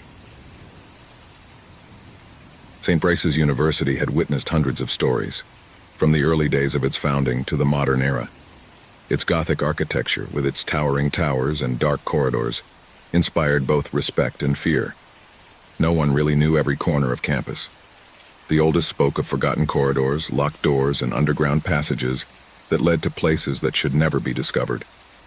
Thomas, a young history student, had heard many of these stories in the hallways, whispered quietly by his older classmates. Like many others, he considered them mere legends, nothing more than ghost tales that served to scare new ones. But there was something different about him, an insatiable curiosity to unveil the secrets of the past. So when he came across an old key in a dusty corner of the library one day, he couldn't help but be drawn to it. The key looked old, as if it belonged to an object forgotten centuries ago. No one seemed to recognize her, and this only added to the mystery surrounding her. That afternoon, as he walked around campus, his mind kept spinning over that key. He felt a strange connection to her, as if something was calling him. It was then that, while walking near the east side of the university, he noticed something peculiar, a small corridor that he had never seen before. Although he knew every corner of the place well, it seemed to have materialized out of nowhere. The walls covered in ivy and mold, and the dim light that filtered through the broken windows made it seem like a place lost in time. Deep within that hallway, the atmosphere felt dense, as if the air itself was charged with dark energy. Tomas's heart was pounding as he walked down the hallway, key in hand, as if he'd been waiting all his time to get to that place. His footsteps echoed on the stone floor, and the echo seemed to follow him as if the corridor were alive and watching. At the end of the corridor, a solid wooden door, covered with dust and cobwebs, stood before him. Something inside him knew that was where he should use the key. As he inserted the key into the lock, a strange whisper rose into the air, almost inaudible at first, but growing with each turn of the key. It was as if someone was whispering his name, calling to him from beyond the door. Sweat began to trickle down his forehead as the door slowly opened, revealing a dark room, a room that had been closed for generations. As he crossed the threshold, Thomas was overcome by a sensation of intense cold, which ran down his spine and froze his bones. The walls were covered with strange symbols which seemed to move as he watched them. The air in the room was dense, as if the atmosphere itself was polluted by something ancient, something that had been waiting a long time to be discovered. In the distance, in the center of the room, an old wooden table was surrounded by broken chairs, and on the table a closed book seemed to be waiting for him. Thomas cautiously approached the book, feeling the weight of the story and the mystery that surrounded it. With trembling hands, he opened the book, only to find pages covered in red ink, as if they had been written in blood. The words in the book did not seem to form coherent sentences, but were fragments that spoke of rituals, of dark pacts, and of a presence that lived in the halls of the university, waiting for the right moment to reclaim those who dared to discover its existence. As he read, a strange feeling of dizziness came over him. Whispers that had previously been barely perceptible were now clearly audible. Voices coming from everywhere, but I couldn't identify where they came from. The voices called him by name, whispering promises and warnings. He felt as if something was watching him from the shadows, as if something was waiting for him to make a mistake, something that could condemn him. Suddenly, the lights in the room flickered and went out. The corridor behind him seemed to have lengthened, and the door through which he had entered was no longer visible. He saw only darkness, a black chasm expanding before him. At that instant, a loud noise made him spin. Something was moving quickly towards him, a whisper that transformed into a guttural, inhuman scream full of rage. Fear invaded him completely, but he could not move. He was paralyzed, trapped in a labyrinth of darkness and terror. Cold fingers landed on his shoulder, and his body reacted immediately, giving him a shudder that made him take a step back. He turned, but no one was there. Just the echo of his own heartbeat echoing in his ears. However, the air was charged with an invisible presence surrounding him. The voices intensified, and they began to speak in a language that he did not understand, but that resonated deep within his being. His eyes widened as the figure of a woman appeared in front of him, her face haggard, her eyes empty of emotion, but filled with infinite sadness. Thomas tried to scream, but his throat didn't respond, as if something was choking him from the inside. The woman began to walk towards him, and with every step she took, the ground shook slightly. When he was in front of him, his lips moved slowly, but the words did not reach his ear. It was not a human language, but something more primitive, something that belonged to a lost age. Suddenly, Thomas felt a pressure on his chest, as if the air itself was crushing him. The woman stretched out her hand towards him, and at that instant the lights came back on, but the room was completely transformed. I was no longer in the dark and dusty place, but in an ethereal space outside of time, where everything looked distorted, as if the world itself was broken. It was as if he had been transported to a place that did not belong to reality. The voices surrounded him, and now he could see them.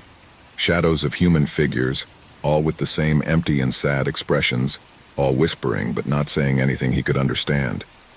The shadows closed in on him, and as they surrounded him, an excruciating pressure took over his mind.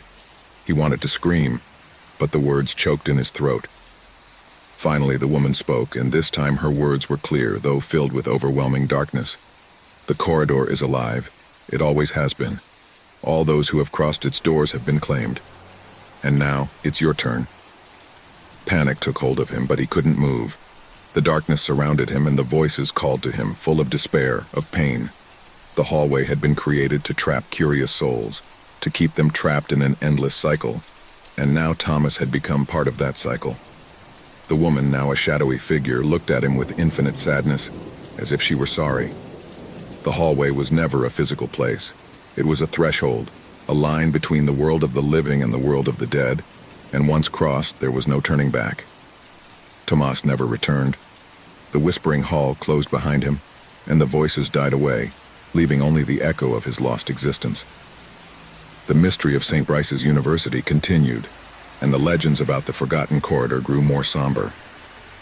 No one else dared to look for that hallway, but those passing by swore they heard whispers, as if the hallway was waiting for the next victim. The house was in absolute silence. The usual noises of everyday life had faded away, leaving an eerie stillness in the air.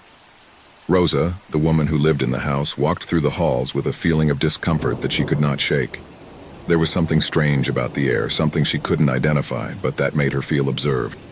The house had been his refuge for years, but lately everything had changed. Something felt out of place. One night, while Rosa was sitting in the living room trying to focus on a book, the sound came. It was a soft cry at first, almost imperceptible, as if it came from a distant place. But after a few minutes, the crying intensified, as if the child were closer. A shiver ran down his spine, and his breathing became heavy. The crying was strange. It didn't sound like a child seeking comfort. There was something distorted about the sound, something that caused fear to take hold of her. Rosa stood up suddenly, throwing the book on the floor. He walked towards the door of the hallway, looking cautiously around. The crying seemed to be coming from a specific place, a room at the end of the hallway. An antique cupboard covered with a layer of dust was there, like a monument forgotten in time. The crying came from there, from inside that closet. Fear invaded her completely, but something pushed her to investigate. He approached slowly, with each step feeling his heart pounding in his chest. The closet door was closed, but the sound kept increasing in volume, heartbreaking, as if the boy was calling for help. Rosa, with a mixture of curiosity and terror, reached out to the handle of the closet. As he touched her, a shudder ran through her entire body, as if the door was being guarded by something invisible, something that didn't want her to enter. With a superhuman effort, he opened the door. Inside, everything was dark and dusty. There were no children, but the crying was still heard, louder than ever. A cold air emanated from inside the closet, freezing his bones instantly. Rosa stepped forward, her breathing fluttering and her eyes adjusting to the darkness. Suddenly, a gust of cold wind caused the closet door to slam shut. Rosa turned around, terrified, but there was nothing. No children, no sound. Only the silence that had taken over the house again. However, fear was still nailed to his chest like an unbearable weight. She decided to go to her daughter's room to make sure she wasn't there, alone in the middle of the night. When she reached her door, something stopped her. A small whisper, almost inaudible, but enough to make his skin stand on end. He turned the knob and went in. His daughter slept soundly in his bed, his breathing calm. Rosa breathed a sigh of relief, but something was wrong. The boy in the closet couldn't be a dream. It couldn't be an illusion. There was something there, something I couldn't explain. The following days became stranger. Each night, the boy's cry seemed to resonate louder. Rosa tried to ignore him, thinking that perhaps he was imagining things. But every time she approached the closet, she felt a pressure in the air, as if she were being watched by something she couldn't see. A few days later, he decided to investigate further. She remembered that when she bought the house, the real estate agent had mentioned something about a former tenant who had mysteriously disappeared many years earlier. However, he never gave much importance to that story. Now I thought about it with a growing sense of horror. Rosa began to look for information about the history of the house. What she found left her speechless. The boy who had disappeared into the house was a little boy named Lucas, who had lived there with his mother. According to local legends, Lucas had died under strange circumstances, and his mother had disappeared shortly thereafter. No one had seen the woman again, but the boy, according to rumors, never stopped crying. His spirit was trapped in the house, and the cry of his lost soul could be heard every night. The truth struck Rosa with a force that left her paralyzed. The crying child was not a living child. It couldn't be. It was the spirit of Lucas, trapped in some corner of the house, seeking comfort, seeking peace. But I couldn't find it. Something had kept her soul trapped, and Rosa soon discovered that this thing was much darker than she imagined. One night, after hours of listening to the crying in her dreams, Rosa woke up suddenly. The crying no longer came only from the closet. Now it was all over the house, echoing around every corner. Rosa got up quickly, ran through the corridors, trying to find the origin of that terrifying sound. He came to the dining room, and there, in the center of the room, he saw a figure. The boy stood there, his face as pale as death, his eyes large and dark, and his body covered with dark spots that seemed to move of their own accord. The boy stared at her but said nothing. I just cried. The sense of terror that Rosa experienced was indescribable. He couldn't move. I was paralyzed. She didn't know if the boy saw her or if her soul was simply lost, trapped in a state of eternal despair. The crying grew louder, more piercing, and Rosa felt the pressure in her chest increase. The air was thick, heavy, and seemed to get colder and colder. The child's figure began to fade, but his crying did not stop. Instead, a dark shadow emerged from the ground, taking the form of a monstrous figure. Rosa tried to back up, but her legs didn't respond. The creature advanced toward her, its icy breath enveloping the room, its vacant gaze piercing her. The creature slowly approached, and Rosa could see that its eyes were not human eyes. They were two dark, empty orbs like an endless abyss. A scream formed in her throat, but terror consumed her completely. The figure lunged at her, and before she could comprehend what was happening, the shadow enveloped her body, taking her soul, carrying her into the depths of darkness. The boy had been just a disguise, a facade for a much older, much more evil entity that had been stalking the house for generations. Rosa couldn't escape. The house had claimed her soul, as it had done so many others before her. Since then, the house has remained silent once again. No one dared to approach her. Passers-by said that on dark nights, they could hear the cry of a child, mixed with the whispers of something else. Something that would never stop hovering in the shadows of that empty house, waiting for the next lost soul to fall into its traps. And so, the legend of the boy in the closet became a warning to all who approached the house. No one ever forgot the terror that dwelt in its walls. No one except those who had already become part of its history. Years ago, archaeologist Enrique Martinez had dedicated his life to the study of ancient cultures. Since he was a child, he had been attracted by history and vanished civilizations. He had traveled continents, unearthed secrets, and unraveled enigmas. But what awaited him that afternoon at an excavation in a remote South American village would surpass anything he had seen before. An old legend circulating in the local community told of a reliquary, an object of ancient power that possessed the ability to unleash the worst of horrors. In the village, they called it the Reliquary of Death. No one dared to approach the excavation area for fear that the dark forces would awaken.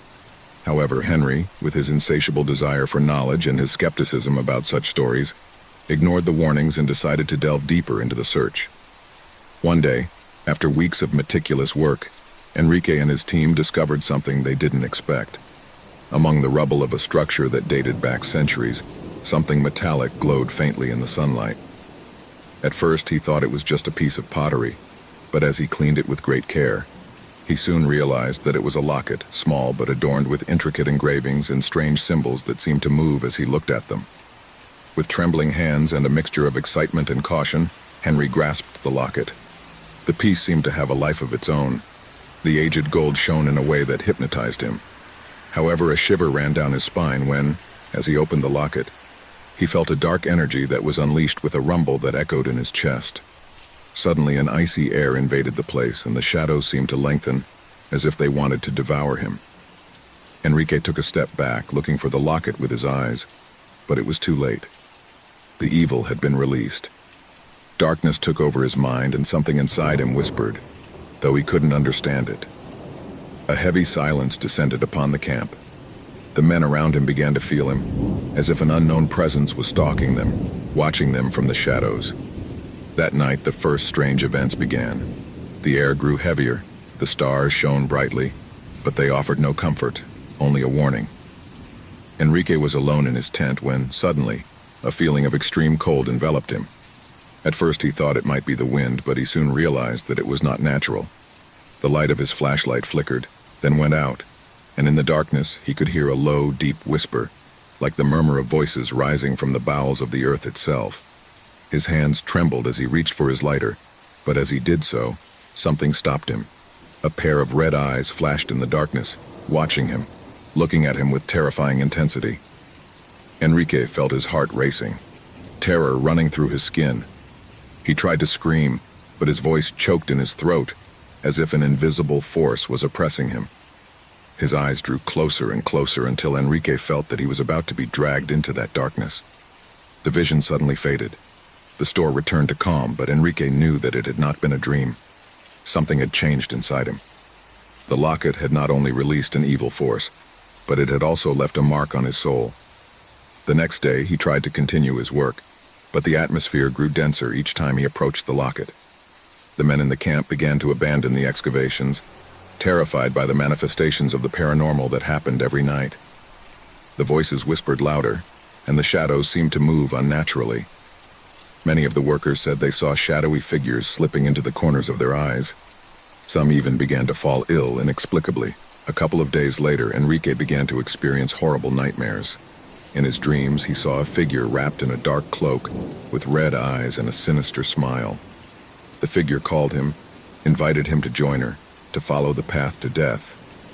Every time I woke up, I felt like I wasn't alone. An invisible presence watched him, always close. One night, in an attempt to stop what he had unleashed, Enrique returned to the place where he had found the locket. He was determined to seal it again, to return it to the place where it belonged. But when he arrived, he realized that he could not do it. The shadows around him grew thicker and the air became thick as lead. Each step he took toward the locket, the stronger the pressure felt. It was as if the earth itself was alive, rejecting him. Finally, when he reached for the locket, something changed. The ground began to shake and a deafening sound filled his ears. It was the creaking of the bowels of the earth. Suddenly a figure materialized in front of him, shrouded in absolute darkness. He had no face, just an endless shadow. His voice echoed in Enrique's mind. "Do you think you can stop the inevitable? Do you think you can escape the fate that belongs to you?" Enrique tried to take a step back, but his body was unresponsive. The figure surrounded him, and darkness took over his being. The screams of his fellow diggers, who had returned in search of answers, coalesced into the air, echoing in his mind like a distant echo. Then, everything vanished. When Enrique woke up, he was in a dark place, surrounded by shadows. I didn't know if he was alive or dead, but it didn't matter. The reliquary had already fulfilled its purpose. He had unleashed the evil he had sought so much. The terror was complete. The story of Enrique Martinez disappeared from the face of the earth. No one knows what happened to him or his team. The records of the excavation were destroyed and the reliquary never reappeared. Some say that echoes of their cry can be heard when the moon is full, echoing through the air as a warning to those seeking ancient objects with desires for power. The reliquary of death is still waiting in some hidden place for whoever dares to unleash terror once again. The antique shop was hidden in a narrow, dusty street, almost impossible to find if you didn't know exactly where to look. The display cases were full of dusty objects, old and forgotten in appearance, which had survived the passage of time without being appreciated, destined to fall into the oblivion of future generations. However, in the midst of the darkness of that store, there was a piece that seemed to glow with a subtle yet unsettling glow. Gabriel, a young art collector, had come to the shop after hearing rumors about an old painting that was said to have an intriguing history. The owner of the shop, an older man with an enigmatic look, received him in silence and led him to the back, where, on an easel, was the painting that had attracted Gabriel's attention. It was a medium-sized painting, with a scene showing a family gathered around a table. The painting was beautiful, with impeccable technique, but there was something about people's faces that I couldn't decipher. Something in those empty eyes and that frozen expression troubled him deeply. The background was gloomy, as if a thick dark fog was sliding across the scene, enveloping everything in an air of despair. Gabriel couldn't help but feel a strange attraction to painting. Although his friends and colleagues at the art gallery warned him, something inside him told him that the piece should be his. The price asked by the old owner seemed derisory for a work of such quality, and despite the old man's non-verbal warning, Gabriel did not hesitate to make the purchase. Once at home, the painting was carefully placed on the main wall of the living room, right in front of the fireplace. That same night after dinner, Gabriel sat in front of the painting, observing the details, trying to understand what made the work unsettling about it. The image attracted him, enveloped him, as if the painted figures were trying to speak to him, to call him to something beyond the canvas. The first change occurred during the early morning, when moonlight filtered through the windows and reflected on the canvas. Gabriel, still awake, stood up at the sound of a slight creak, as if the painting itself were moving. He looked up at the wall where the paint seemed to have changed slightly. The figures in the painting were no longer in the same posture. The woman who was sitting on the right of the table, smiling at the painting, now seemed to be staring at Gabriel. His eyes had become darker, deeper, as if that woman's gaze was watching him directly through the painting. A shiver ran down Gabriel's spine. He tried to rationalize what he had seen, thinking that perhaps the light and shadow played tricks on his eyes. But as the days went by, the alterations in the painting became more noticeable. Every night the scene was modified, albeit in a subtle way. The faces in the painting were beginning to show more distressed expressions. The figure of the man in the center, which at first seemed a reassuring figure, began to distort. His face lengthened, as if the painting were taking on a life of its own. Gabriel began to notice that, even though the figures seemed inert during the day, every time he turned off the lights, the eyes of the characters in the painting seemed to move towards him. One night, while studying the painting, something even stranger happened. The scene was completely altered. The painting family was no longer gathered around the table. Instead, the characters seemed to be facing each other, their faces disfigured by terror. The man in the center of the table seemed to be screaming, but he made no sound. The figures were surrounded by a thick fog, as if the painting itself was being swallowed by something dark and ominous. Gabriel felt trapped in a nightmare. He began to see shadowy figures reflected on the surface of the canvas. I couldn't take my eyes off the painting, but at the same time I felt a growing sense of anguish. He decided to research the history of the painting, looking for any clue as to its origin. However, what he found only plunged him further into mystery. There were no records of that work, nor of the family portrayed in it. The only thing he could find was a hidden note on the back of the painting that read, "Darkness takes away what it touches." This note, written in an ancient calligraphy, appeared to be marked with a red stain, as if it were blood.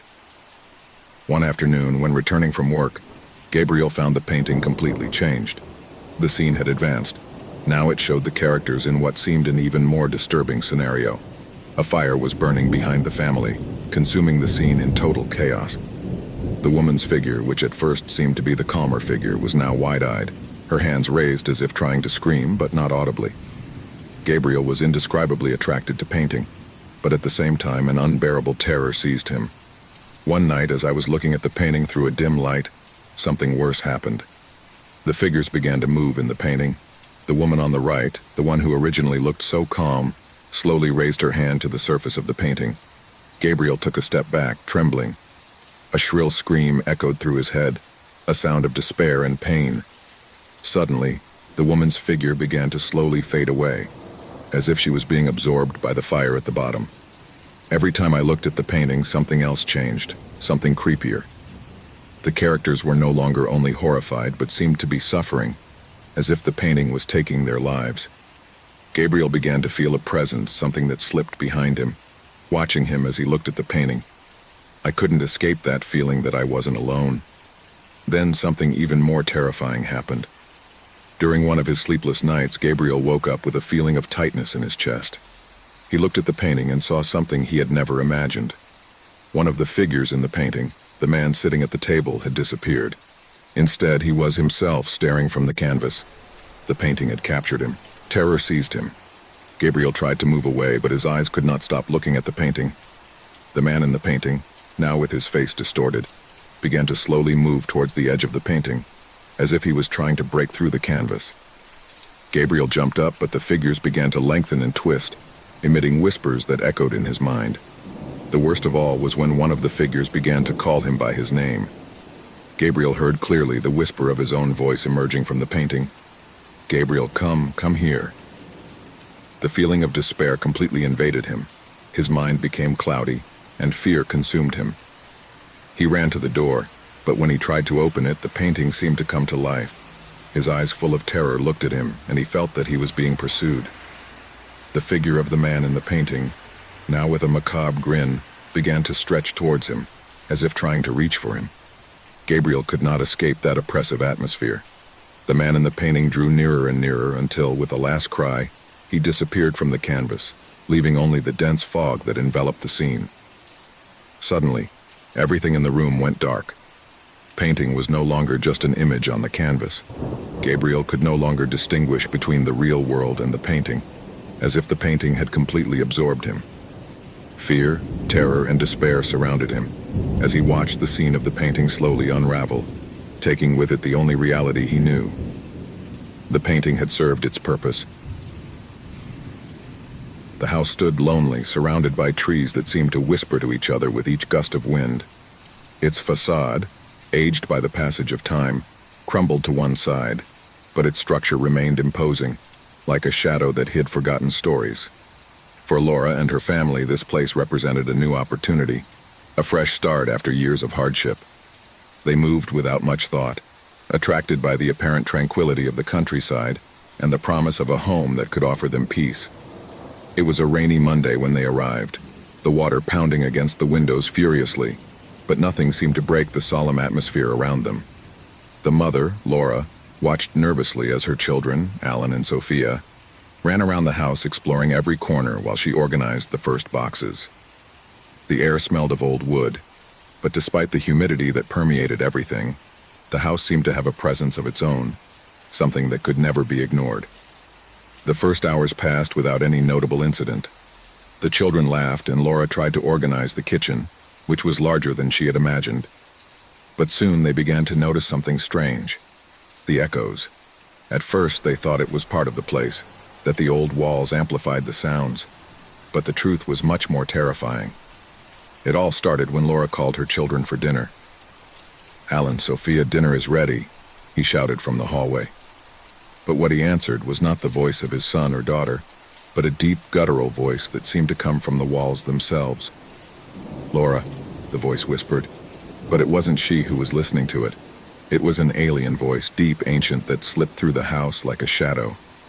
Laura thought it was a joke, but her children's eyes widened when they heard the answer. "Did you hear that?" asked Alan blankly.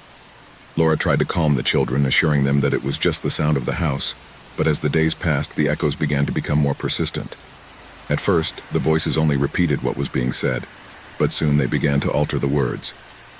"Laura, look for what you forgot," he whispered once, while Laura, alone in the library, turned slowly at the bewildering message. What had I forgotten? I couldn't remember. The echoes began to take on a more tangible form, as if the voices could see something she didn't. As she explored the house, she found old photos in the attic, faded images of people she didn't know. One of the portraits caught his attention, a man with a grim expression looking toward the camera with eyes full of despair. The house had secrets, and the echoes were just the beginning. One night, while the family was having dinner in the dining room, Sophia asked something that made the air freeze. "Mom, who is the man in the attic photo?" he asked innocently.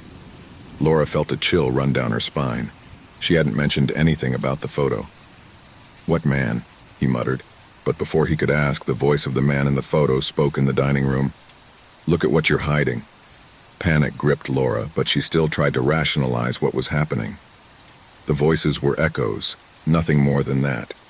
But every time someone spoke, the echoes responded, and over time they began to reveal darker secrets. The man in the photo, the voice whispering in the night, began to put together pieces of a strange puzzle. That house had not only been his refuge, but also his prison. Laura began to investigate the history of the house, but the more she investigated, the more terrifying the revelation became. The house had originally been built by a man named Samuel, a hermit who had disappeared without a trace, but not before he had committed terrible acts. He had used the house as a refuge for those he had recruited from other nearby villages. No one knew for sure what was going on within the walls of the mansion, but the echoes, the whispers of those who had passed by, had never been extinguished. One night, while Laura was sleeping in her room, something strange happened. The echoes grew louder and louder, more intense until they began to transform into heart-rending screams. "Help, help me!" shouted a female voice, and Laura woke up breathing heavily. He got out of bed trembling and walked down the hall. In the mirror at the entrance, she saw her reflection, but she was not alone. Someone else was there, a shadow that vanished before he could scream. That same night, Alan and Sophia began to have nightmares. They woke up sobbing, terrified by the voices that spoke to them from the walls. "We are here with you," whispered the voices, as if they were trapped in the place. It wasn't just a game. It wasn't just an old house. They were trapped in something much bigger, something darker. Anxiety was building up in Laura. As the days went by, the echoes began to reveal more personal, deeper things. "Your mother is in danger," the voices whispered to Sophia, and then to Alan before they could tell Laura. Something was crumbling in the walls, and she could feel it. One day, Laura returned to the attic and found something that left her cold. A small old leather notebook, full of words written in dark ink. The words were written in a hurried manner, with palpable desperation. It was Samuel's story, but it was also his family's. He had invoked a dark covenant, one that bound him to the house forever, and to all those who moved there. He had used his own children. He had done horrible things to them, and the echoes were their trapped souls, doomed to repeat their cries eternally. Laura tried to destroy the notebook, burn it, but the echoes increased in intensity, and the voices began to scream louder. "You can't escape," said the voices, ringing in their ears, filled with hatred and despair. When she tried to flee with her children, Laura realized that the house would not let them leave. The doors slammed shut, the windows were tightly sealed, and echoes filled every corner. At that moment, the family understood the truth. The echoes were not only voices that responded to what they said, they were voices that revealed what had happened in the house, the sins committed by those who had lived there before. And now the family was caught in that same curse. Laura, in her desperation, tried to remember everything she had learned about the house, about the pact that had bound souls to those walls. But there was no way out. The voices increased in intensity, filling the house with a deafening roar. "They're here to stay," the final voice rang out, and with one last cry of terror, Laura and her family joined the echoes.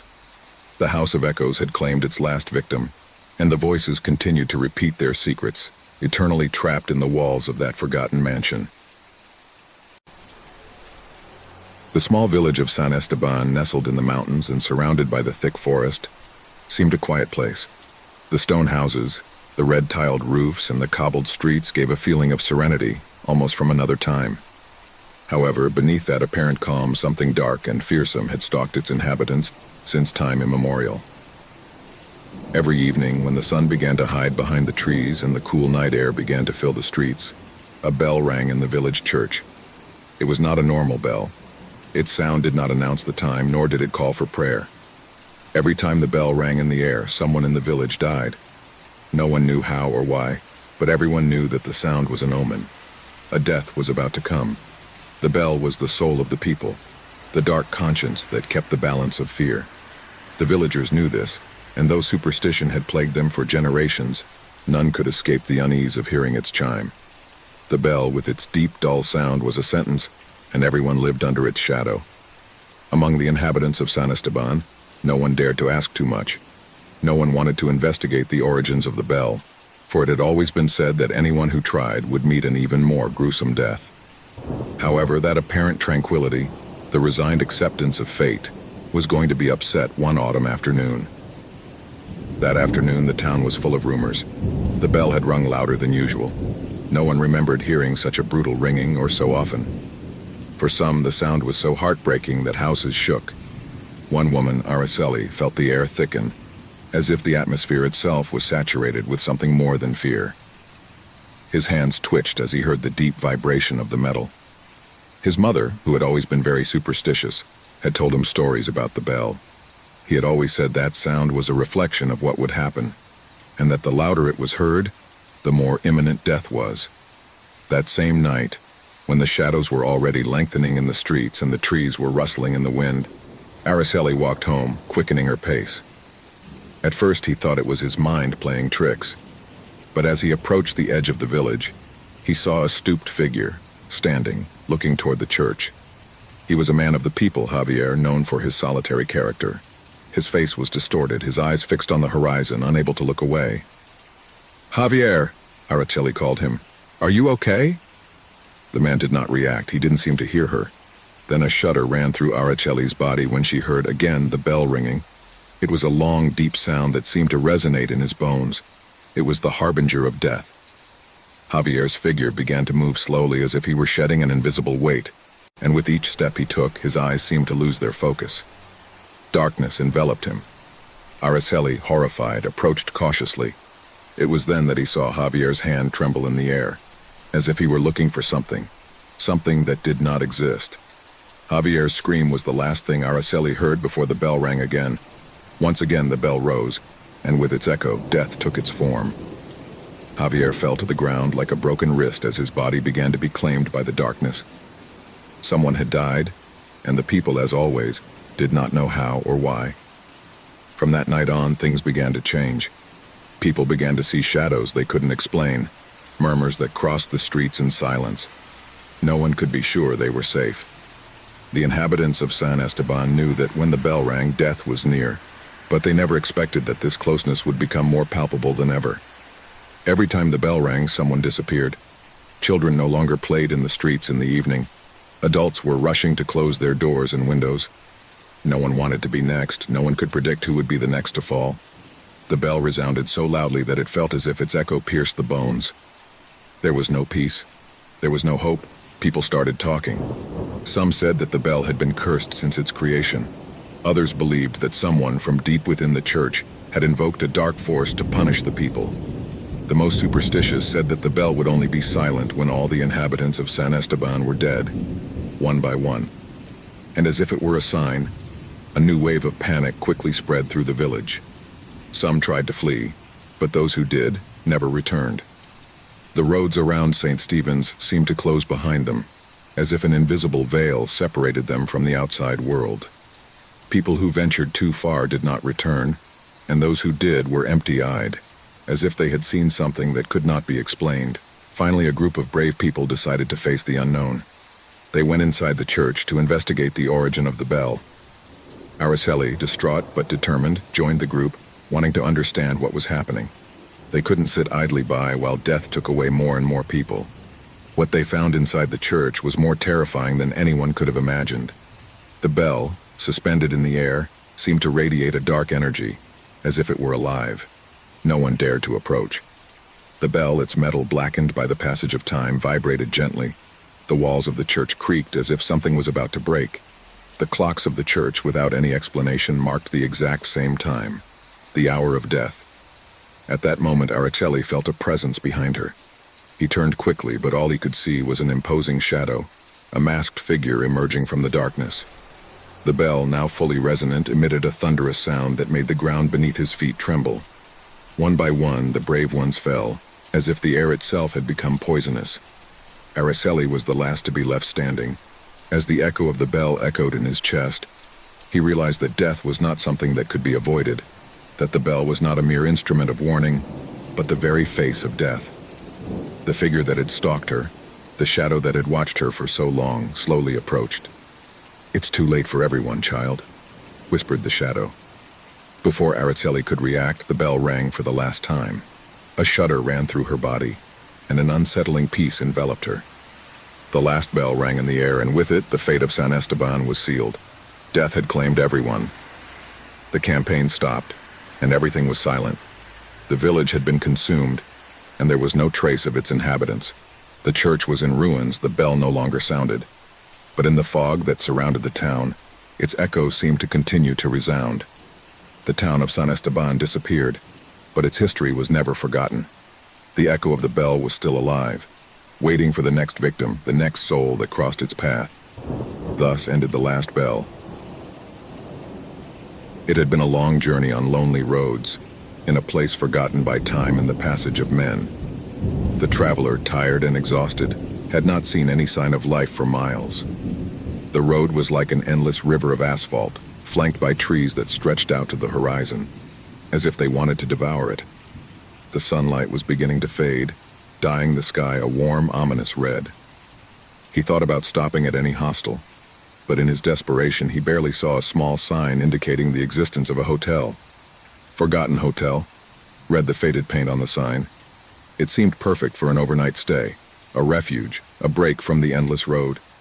When he arrived, the place seemed much older than he had expected. The walls of the hotel, covered in moss and mold, gave the impression that the place had been forgotten by the whole world. The building was large, two-story, with broken windows and doors that creaked as they moved. However, something about the place attracted him, and fatigue pushed him to enter.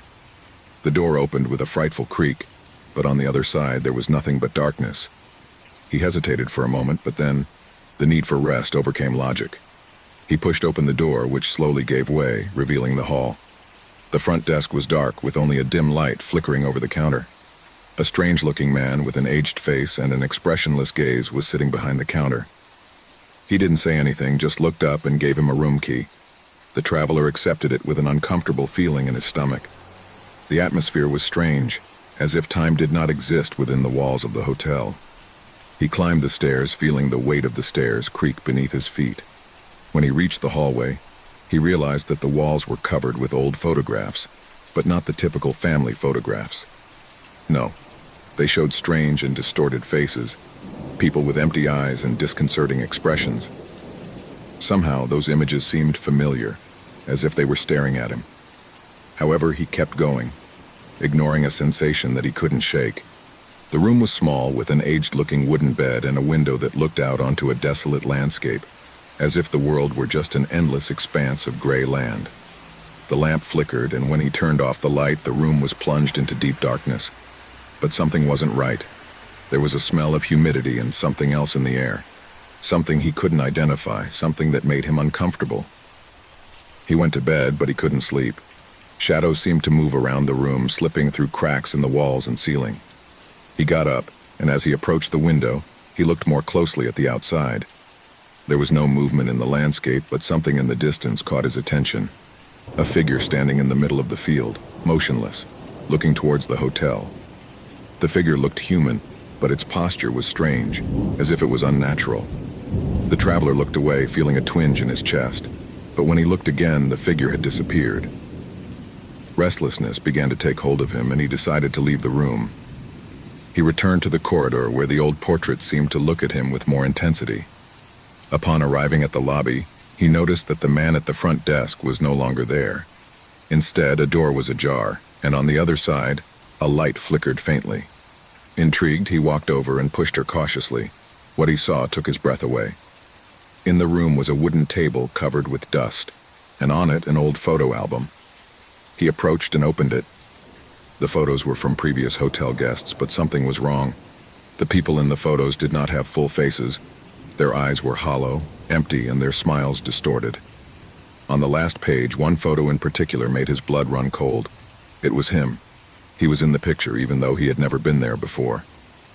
The image showed his face with empty eyes and a macabre smile that froze his soul. Suddenly, the ground beneath his feet began to creak, and a deafening sound, like a murmur of whispering voices, filled the air. The walls began to shake, and the traveler felt as if the shadows in the corridor surrounded him. In horror, he noticed that the figures in the photos seemed to come to life, their empty eyes fixed on him as their lips formed mute words. Suddenly, one of the figures detached from the photo and dissolved into a dark fog that began to envelop him. Fear invaded him completely. He ran to the door, but before he could reach it, the figure in the photograph appeared before him, now a grim specter, with a sinister smile that seemed to mock his despair. The figure stretched out its hand towards him, and the traveler, unable to move, felt as if the air were escaping from his lungs. Every corner of the hotel was filled with voices whispering dark secrets about everyone who had been there before him. The hotel's former guests, those who had disappeared without a trace, were now part of an eternal curse. The traveler, in his attempt to escape, ran to the exit, but in the hall he saw the walls crumble, photographs falling from the walls, and figures in the photos sliding toward him closer and closer. He tried to open the door, but it was sealed, trapped inside the hotel. In a last-ditch attempt to find a way out, he stepped into the darkness of the hallway, but the sound of whispering voices surrounded him completely. All he could hear was a distant echo, one last warning: no one leaves this hotel. The hotel, that crumbling construction that seemed to be on the edge of nowhere, swallowed the traveler, and his soul was trapped next to the former guests, condemned to repeat their agony over and over again. The shadows of the hotel continued to lurk, awaiting the arrival of another lone traveler who would fall into its trap, unable to escape the horrors that lurked within its walls. In an ancient city marked by the shadows of time and cobbled streets, there was a gallery in which the most extravagant art collectors looked for unique pieces, objects that transcended mere aesthetics and the whims of fashion. It was a gallery that was not easily found. Only those with a true passion for the macabre and the strange knew of its existence. On a dark, foggy night, a man named Nicholas Hernandez, an art collector known for his obsession with the unusual, arrived at that hidden gallery. From the first moment he walked in, he knew something wasn't right. The walls, of a grayish and opaque color, were covered with paintings that seemed to observe him. The eyes on the paintings followed him, no matter where he was headed. However, it was one particular work that captured his attention. An old painting, framed with aged and weathered wood, stood isolated on a wall, as if waiting to be seen. The image was disturbing. It showed a human figure, a woman in the middle of a desolate and gloomy landscape. Around him, dark beings seemed to stalk him, shadows of what might have been people or something far stranger. The painting had a strange, almost tangible energy, as if the figure on the canvas was alive, waiting to be released. The owner of the gallery, an old man with eyes that seemed to hide dark secrets, approached Nicholas without saying a word, but his gaze invited him closer to the painting. "It's a rare piece," the old man murmured, his voice raspy and deep. "Of an artist who disappeared years ago. Some say that painting has life, that whoever owns it will become part of it." The comment, far from frightening Nicholas, aroused his curiosity even more. Throughout his career as a collector, he had seen all kinds of disturbing paintings, but there was something special about this one, not only because of its artistic quality, but also because of the feeling that something in the painting breathed, something that did not belong to the physical world. "How much does it cost?" asked Nicholas, already determined to possess her. The old man smiled with a grimace that seemed more like a warning than a sign of satisfaction. "It's not about money. Only those who are destined to possess it can do so. If you really want this painting, you should know that the price is not what it seems." Nicholas, impatient and blinded by his desire, nodded without question. The old man gestured for her to follow him, and once outside the gallery, handed him the painting without further words. Back home, Nicholas placed the painting in the main room of his mansion. The image of the woman in the dark landscape seemed to change according to the light, as if the characters in the background were moving slowly, like shadows sliding across the painting. As the days went by, Nicholas began to notice that he couldn't stop looking at her. He felt attracted to her, as if something invisible was calling him to observe her more closely, as if the woman's figure was watching him. One night, as I sat in front of the painting, an inexplicable chill began to run through the room. The woman's figure seemed to come to life, her face distorted into an expression of anguish. Nicholas felt a chill run down his spine, but he couldn't look away. Characters who were previously shadows in the background now moved more clearly. The eyes of the woman in the painting seemed full of despair, as if she were trapped in that landscape waiting for someone to free her. As the days passed, the effects of the painting intensified. Nicholas began to hear whispers in the house. Distant voices, which I could not identify, murmured from the darkness. Sometimes, when he walked through the mansion, he thought he saw the figures in the painting moving behind him, always out of his field of vision. Every time he tried to turn away from the painting, a sense of discomfort came over him, as if something was watching him from the shadows. One afternoon, Nicholas woke up in his chair in front of the painting as if he hadn't slept in days. The eyes of the woman in the painting no longer showed despair, but a cold indifference. But the scariest thing was what he saw in the background. The dark figures in the painting had approached. They were no longer just shadows. Now they were complete figures, with grotesque and deformed faces, whose eyes shone with an evil light. Nicholas tried to get up, but something was holding him in place. His body was unresponsive. He was trapped, as if the paint had absorbed him. Desperation took hold of him. He screamed, but his voice did not come out. Around him, the figures in the painting began to move faster, getting closer and closer. He could feel their presences beside him, as if his hands were touching him, brushing against him coldly. Nicholas was trapped in a world within the painting, a dimension of horror and anguish. I couldn't escape, I couldn't get out. He could only watch, helpless, as the shadows surrounded him. Panic gripped his soul. He looked at the woman's figure, but she was no longer a mere image. It was in front of him, his face transformed into a distorted grimace of suffering. The woman stared at him, and in her eyes, Nicholas saw the same despair he felt. She had been caught up in that world as well, and now he was destined to take her place. At that moment, Nicholas understood the truth. Not only did the painting come to life, it absorbed those who possessed it, trapping them in its dark and distorted realm. The figures in the background were now completely distorted shapes, with no clear faces, just bright eyes watching Nicholas as they dragged him into the darkness. He tried to scream, but he couldn't anymore. His body was disappearing, crumbling as if it were part of the painting. His skin melted into the colors of the canvas, and his muscles were transformed into patches of pigment. Nicholas, the collector who had wanted to own the work, was no longer human. He had been absorbed by painting, his soul condemned to live eternally in that world of shadows. In the gallery, the painting had changed. The woman's figure was now accompanied by the figure of Nicholas, her face disfigured into an expression of horror and despair. The figures in the background were still lurking, always watching, always waiting for the next unwary person to become part of their world. Painting, once a simple work of art, was now a portal to a distorted reality, where trapped souls lived in endless torment. And so, the cursed painting kept waiting, waiting for the next collector, waiting for someone else to fall into its trap, to be consumed by the terror and obsession that emanated from its colors. No one would ever know the full story, only that those who stared too long at the painting, those who obsessed over it, ended up being swallowed by the darkness it contained. In that dark and gloomy corner of art, Shadows were always waiting, and painting, always thirsting for souls, would never fail to attract the unwary who got too close. A man named Marcos was in a small antique market on the outskirts of town, looking for something unique to decorate his house. He had visited several stores, but none of them seemed to offer what he was looking for. The sun was beginning to set, tinting the sky a faint orange, as soft light illuminated the old, dusty objects that lined the shelves.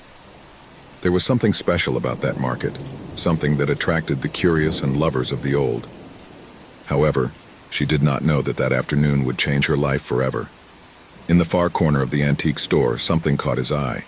It was a mirror covered with a black velvet cloth. Its frame, carved from dark wood, seemed centuries old. But what really captivated Mark was the strange energy emanating from it. Without thinking much, he approached and, with a fearful gesture, lifted the cloth that covered him.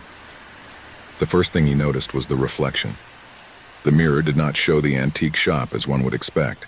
Instead, it reflected a dark corridor covered in shadows. It was as if, somehow, the mirror was a portal to another place, a place that had nothing to do with the reality I knew. The salesman, a strange-looking and aged man, observed Marcos's reaction. "That mirror, it has a history. He's not like the others," she said in a raspy voice. "It is said that it shows what we do not want to see, what we fear." Mark, intrigued by the mysterious warning, asked more, but the man simply waved his hand. "What you see cannot be erased. If you decide to take it, don't go back to me for answers." Without thinking about it any longer, Marcos paid the price and took the mirror, ignorant of what awaited him. From the moment she placed him in her house, a sense of unease began to wash over her. It was as if something was constantly watching him. I couldn't stop looking at the mirror, but as I did, I began to feel a presence. At first, it was just a whisper in his mind, a passing sensation that he quickly dismissed as suggested by the salesman's story. But as night fell, things began to change.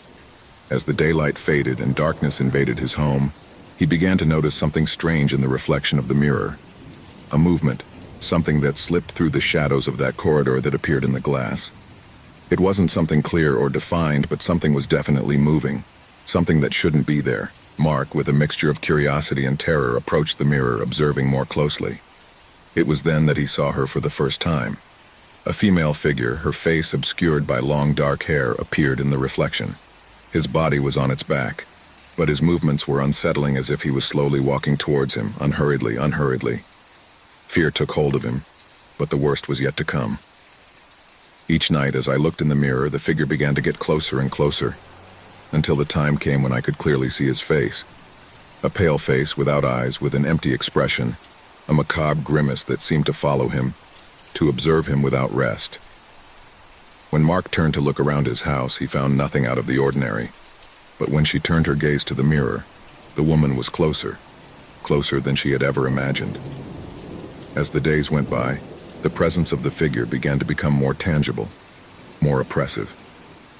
During the night hours, Marcos could not sleep. He always felt that something was watching him, something that was stalking him in the dark. In his house, a feeling of lingering cold began to spread to every corner.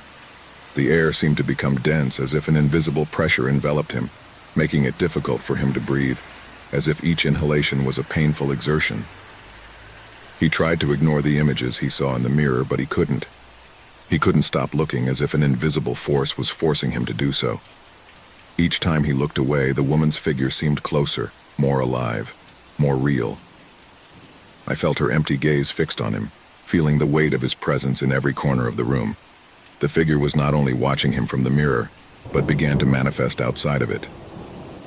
Marcos saw strange shadows in the reflection, figures fading and appearing, as if the house itself were being invaded by that dark corridor. Sometimes I heard footsteps, faint whispers that could not be explained. His mind was filled with dark thoughts, as if something was inside him, controlling his thoughts and his body. One night, unable to bear it any longer, he tried to get rid of the mirror. He covered it with a blanket, kept it in the basement, but the woman's feeling never went away. In his dreams, she was chasing him, her empty eyes fixed on him, getting closer and closer until darkness enveloped him completely.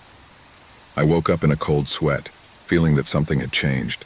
Something had crossed into the real world from the reflection. That's when the figure began to speak. A soft, almost whispering voice that didn't come from any physical place, but that he could hear clearly in his mind. "I've been watching you, Marcos. I followed you from the moment you first looked at me. You're mine now, and you always will be." The words completely froze him. Each night the visits became more frequent, and the woman's presence began to take on a more solid shape. Terror consumed him, but there was no escape. In the mirrors of each room the woman appeared, always closer, always more threatening. He began to lose track of time. He spent his nights staring at the reflection, caught by its empty gaze, as if something inside him was holding him captive. The shadows grew longer in every corner of the house, and fear enveloped him more with each passing hour. One afternoon, while he was in front of the mirror, Marcos saw something he never imagined. The woman's figure began to come out of the reflection. First his fingers touching the glass, then a full hand, until the figure completely slid into the real world. His skin was cold, his body thin and twisted, as if he were a shadow in human form. His face was completely empty, with no eyes, but his lips curled into a malevolent smile. Marcos tried to scream, but his voice choked in his throat. He couldn't move, he couldn't escape. The woman approached him, her cold and long fingers touching his face, caressing his skin as if it were a macabre caress. He could feel the chill of her presence enveloping him, an indescribable sense of terror paralyzing him, as if he were trapped in a nightmare that would never end. The figure spoke again, his voice now louder, deeper. "Now you are mine forever. You'll never escape me. You are condemned to live in my reflection." Marcos tried to move away, but his body was no longer responding. Darkness surrounded him, and the figure dragged him into the mirror. Their screams were silenced, and the house fell into a deadly silence. From that moment on, no one saw Marcos again. The house was empty, his mirror there in the same place where he had left it. The reflection, as always, showed that dark corridor, with a female figure walking slowly, getting closer and closer, a presence that stalked those who dared to look. The eyeless woman continued her journey like a shadow that never goes out, always waiting for the next victim who dared to buy the mirror. The antiques market still exists, but no one remembers the man who disappeared in the reflection, nor the warning he left behind. The mirror is still waiting, hidden in a corner, with the figure of the lady watching those who approach, waiting for the right moment to come out again. In the depths of an ancient monastery, surrounded by impenetrable jungle, stood a forgotten reliquary, jealously guarded for centuries by a community of monks. No one knew of its existence except for a select few who, for generations, were in charge of protecting the object that was said to possess supernatural powers. Legend claimed that the reliquary was a container of curse, which had been sealed with spells so dark that anyone who dared to open it would fall into eternal damnation. Over the centuries, many had tried to find it, but none returned, and the monastery fell into oblivion. Today, a renowned archaeologist named Gabriel Vasquez, obsessed with unraveling the secrets of antiquity, arrived at the monastery. He had heard rumors about the reliquary, and the idea that its existence might be linked to humanity's ancient rituals and dark powers drew him in with irresistible force. Despite the warnings of his colleagues who told him about the disappearances of those who had searched for the reliquary, Gabriel decided to undertake the search. His greed to uncover the truth blinded him to danger, and he resolutely ventured deep into the jungle. As he went, the warning signs became clearer. Ruins that had never been documented appeared before his eyes, covered in strange symbols that seemed to move in the gloom, whispering unintelligible words. Gabriel felt a growing sense of anxiety, but his curiosity kept him steadfast. He had come too far to give up now. When he finally arrived at the monastery, he found the building in ruins, covered in weeds, but its structure still stood, almost defiant in the face of the passage of time. Inside, the shadows seemed to take on a life of their own, and a heavy air of desolation permeated every corner.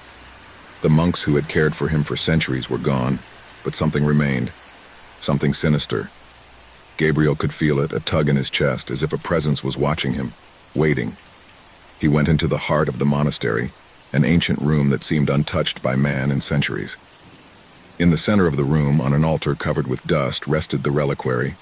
It was a small object, but it emanated a dense, dark energy, as if it were alive. Gabriel, feeling a mixture of fear and fascination, could not resist the temptation to approach. As he took the locket in his hands, a wave of cold ran through his body. The whispers in the air intensified, and the room seemed to become even darker. However, Gabriel couldn't stop looking at him. At that moment, a spark of doubt crossed his mind, but greed overpowered him. He opened the locket. From that moment on, the world around him changed. Shadows that were once static began to move, taking on distorted and grotesque shapes. A dark figure emerged from the gloom, its red eyes glowing with an evil intensity. It was the spirit of an ancient monk, whose soul had been trapped in the reliquary for centuries, doomed to wander among the planes of the world of the living and the dead. The spirit began to whisper words in a forgotten language, and Gabriel felt his soul tremble, as if the words themselves pierced his mind. The figure approached slowly, floating in the air, and its red eyes locked onto Gabriel's. A sense of indescribable horror came over him. He could feel the cold presence of death beside him, a death that watched him, waiting. The ground began to shake, and Gabriel backed away, terrified. The walls closed around him, as if the monastery were alive, trying to devour him. With each step back, the whispers became more intense, more urgent. Gabriel tried to flee, but the doors of the monastery closed with a deafening roar, and a dark shadow surrounded him completely. His breathing became erratic, and his mind began to wander. He was no longer alone. He felt presences around him, dark figures watching him in silence, waiting for his fall. The monk's spirit was advancing toward him, an invisible force pressing on his chest, making it difficult for him to breathe. The darkness surrounded him, consumed him, and Gabriel could no longer distinguish between reality and the nightmare that was unleashed around him. As the darkness advanced, Gabriel could hear a wail, as if the very walls of the monastery were weeping in agony. The monks who had guarded the reliquary, those who had sacrificed themselves to seal it, were now rising from their graves. Their rotting bodies walked through the shadows, crawling toward him, as if trapped in a prison of eternal death, seeking revenge for the breaking of the seal that had kept the dark forces at bay for centuries. Gabriel tried to scream, but his voice choked in his throat as if something was strangling him. He couldn't move, he couldn't breathe. The terror had completely paralyzed him, and all he could do was look around while the shadows closed in on him. The monk's spirit drew closer, and Gabriel could feel the coldness of his breath on his neck. The last whisper he heard was that of a warning. Death is never forgotten. Death never forgives. Suddenly, a flash of blinding light enveloped him, and the monastery began to crumble around him. The shadows, the figures, everything disintegrated, and the room was plunged into absolute silence. Gabriel was in the center of a dark void, floating in the abyss, without a body, without a soul. The reliquary had served its purpose. He had claimed what belonged to him. And so, the legend of the reliquary of death was fulfilled. No one else would attempt to challenge the limits of the cursed object. The locket, now empty, was sealed again, waiting for its next challenger, its next soul to consume. There was something about the old university that had always troubled Javier. It was a place steeped in history, where the corridors stretched as if they had no end, and the walls whispered forgotten secrets. He had studied there for years, but he had always felt that something strange was hiding behind its ancient walls, something that could not be seen, but could be perceived. His curiosity as a student of history had led him to investigate every corner of that building. However, what he would discover that afternoon would change his life forever. Javier had been trapped in the library until late, as he often did when he couldn't stop studying. He was reviewing some old documents on the history of the university when, among the dusty pages of an old book, something fell to the floor. He bent down to pick it up and found a small key, made of a strange, opaque, almost black metal. It was heavy in his hands, and the feeling it conveyed was not of something ordinary. A strange feeling of uneasiness took hold of his body, a pressure in his chest that he could not explain. Despite the strange vibration emitted by the key, his curiosity got the better of him. He decided to keep it in his backpack, not knowing what connection it would have with what he was about to experience. That night, as he was returning to his room, Javier passed near a corridor that had always seemed desolate and gloomy to him. It was located in an old wing of the university that was rarely visited by students. The hallway was dimly lit by warm light lamps that created eerie shadows on the stone walls. At first, he didn't pay much attention to it, but something stopped him. He looked at a door at the end of the hall, a door he had never noticed before. She was almost hidden by a heavy curtain that fell to the floor, and the key in her hand seemed to whisper to her. He felt he had to get closer. The air was thick and cold as Javier approached the door. He didn't know why, but he felt like his heart was beating faster. With a trembling hand, he took the key out of his backpack and inserted it into the lock. The door opened with a dull creak as if it had been closed for centuries. The room beyond was plunged into darkness, but a strange energy emanated from it. Javier took a step inside, and instantly the atmosphere seemed to become heavier, as if the atmosphere was impregnated with something old and forgotten. A strange echo echoed in his ears, as if someone or something was watching him from the darkness. The feeling of being watched grew, and Javier felt that something was not right. His breathing quickened. Then, in the midst of the gloom, something moved. Soft steps, almost imperceptible, but close enough to make his skin stand on end. Javier turned, looking for the source of that noise, but he saw nothing. The door closed behind him with a thud that made him jump with a start. Instantly, a shudder ran through his body. What he saw next was a vision he could never erase from his mind. An endless corridor stretched out before him, so dark that it seemed to devour the light. However, there was something else, something I couldn't comprehend. The shadows moved, stretched, and shrank around them as if they had a life of their own. The air became even denser, and the silence became unbearable. Then, from the depths of darkness, a voice whispered his name. It wasn't a human voice, nor was it a familiar whisper. It was an unnatural, guttural murmur that seemed to come from the walls themselves. Javier. The voice not only called him by name, but spoke to his soul, filling it with indescribable terror. The shadows began to move more quickly as if attracted by his presence. Javier felt that something was stalking him, that he was not alone, and at that moment a shiver ran down his spine. A sound, similar to a heavy sigh, slid through the walls, getting closer with every breath I took. At first, Javier thought it was his imagination, a simple illusion created by the darkness of the corridor. But then, a dark shadow, denser than the void itself, materialized before him. It was the form of a human being, but its eyes shone with an unearthly empty light, as if there was no life inside. The figure did not walk. It floated, gliding on the ground with a spectral grace.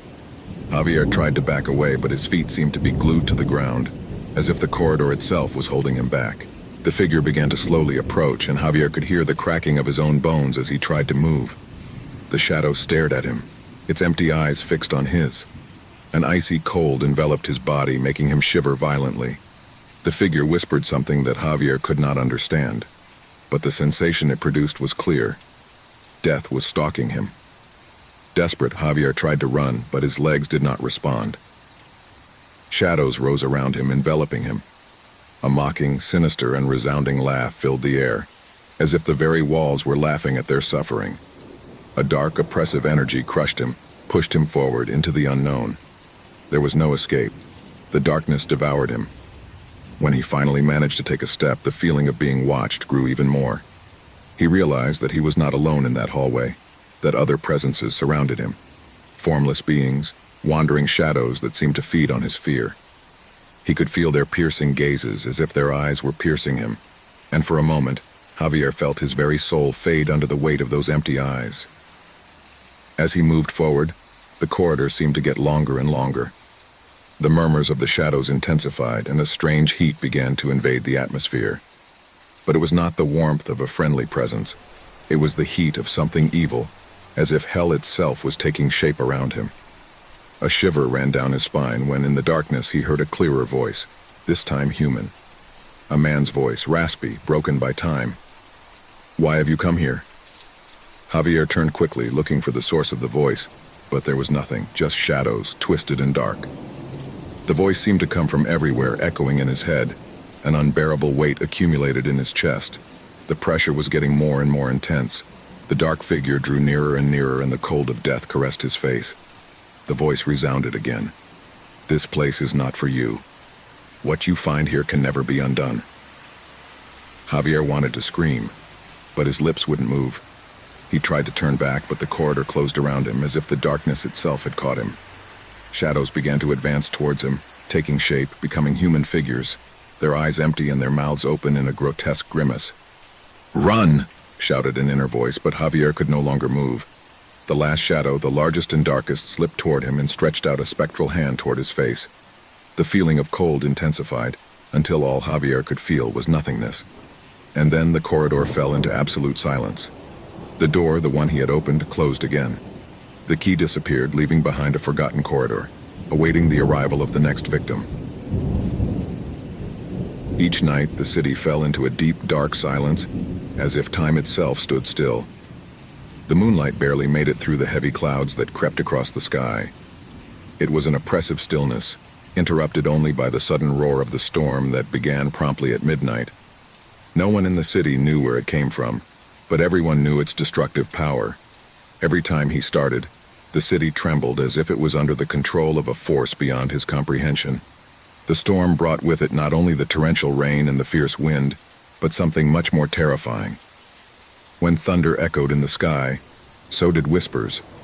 Whispers that seemed to come from the shadows, floating through the trees, sneaking through the windows, whispering things that only you knew.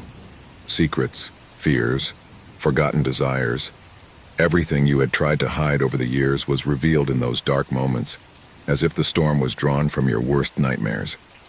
The first to notice the storm were the most vulnerable, children. They woke up in the middle of the night, sweaty and scared, with the echo of strange voices floating in their heads. Many said that the storm spoke to them, that they saw dark figures moving through the rain.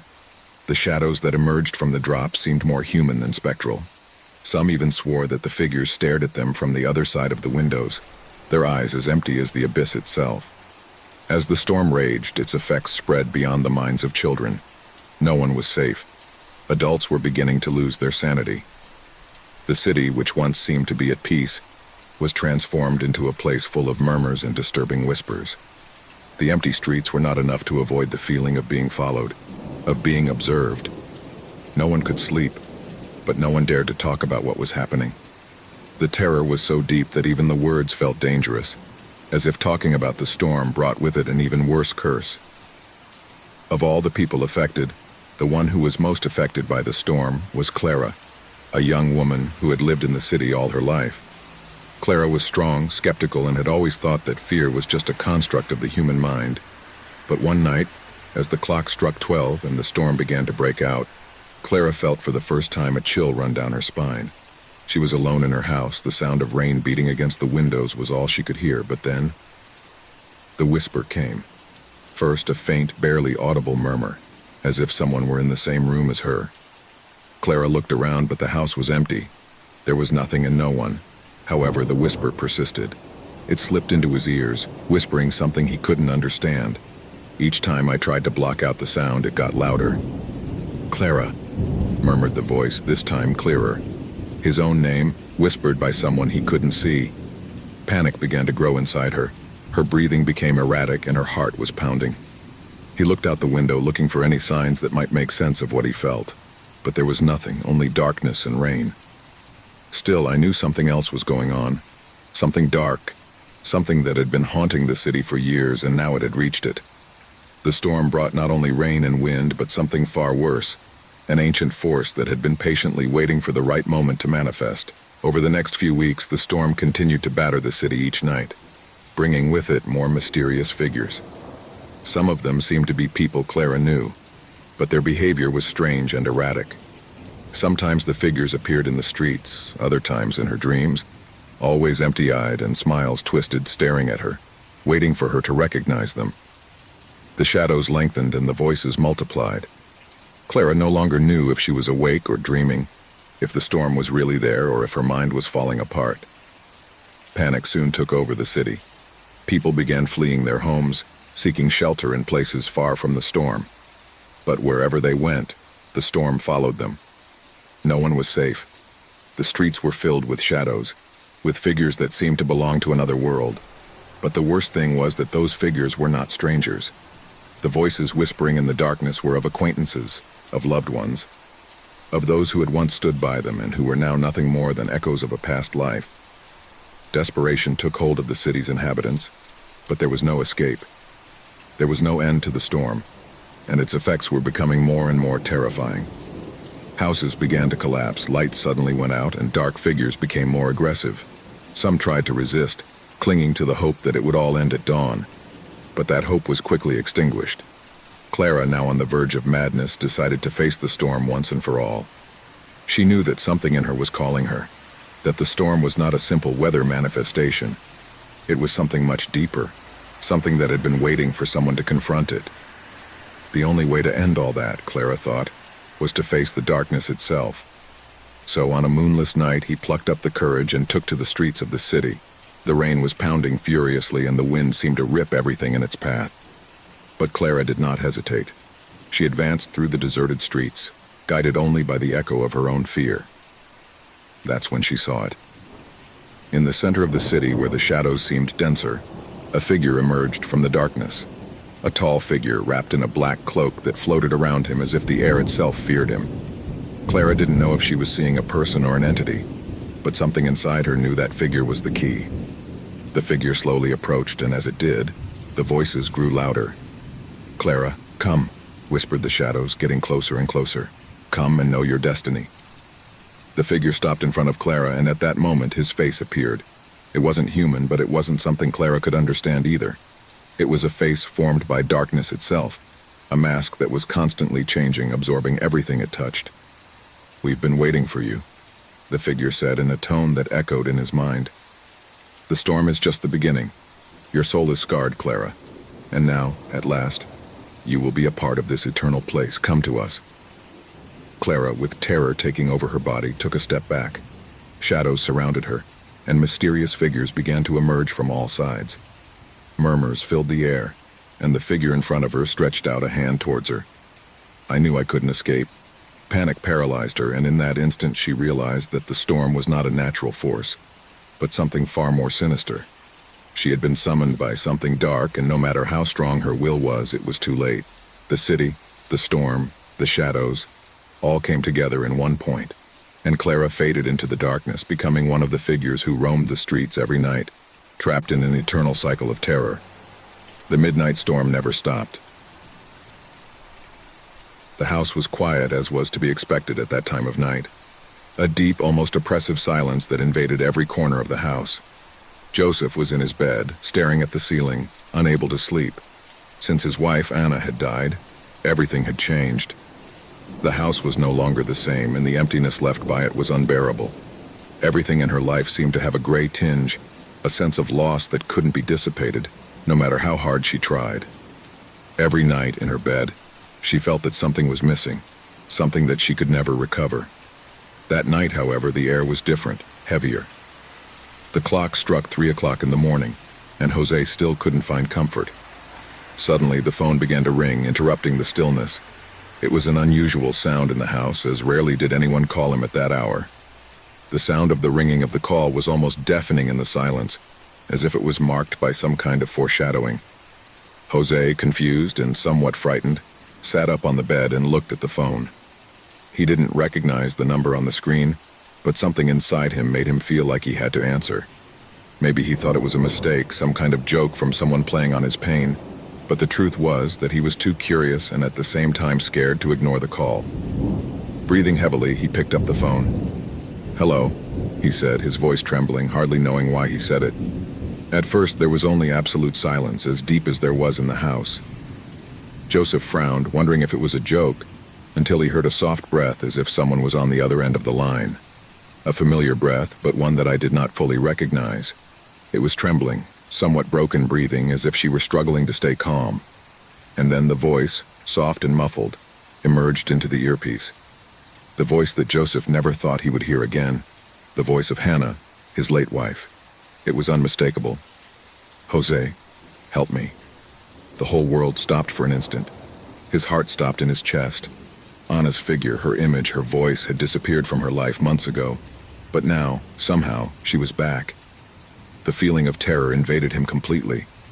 Was it possible? How could it be her? "Anna? No, this can't be happening," he said, his voice trembling, feeling his mind fogging up, but still clinging to the idea that it might be a hallucination or some kind of trick. "Jose, please help me. I'm trapped.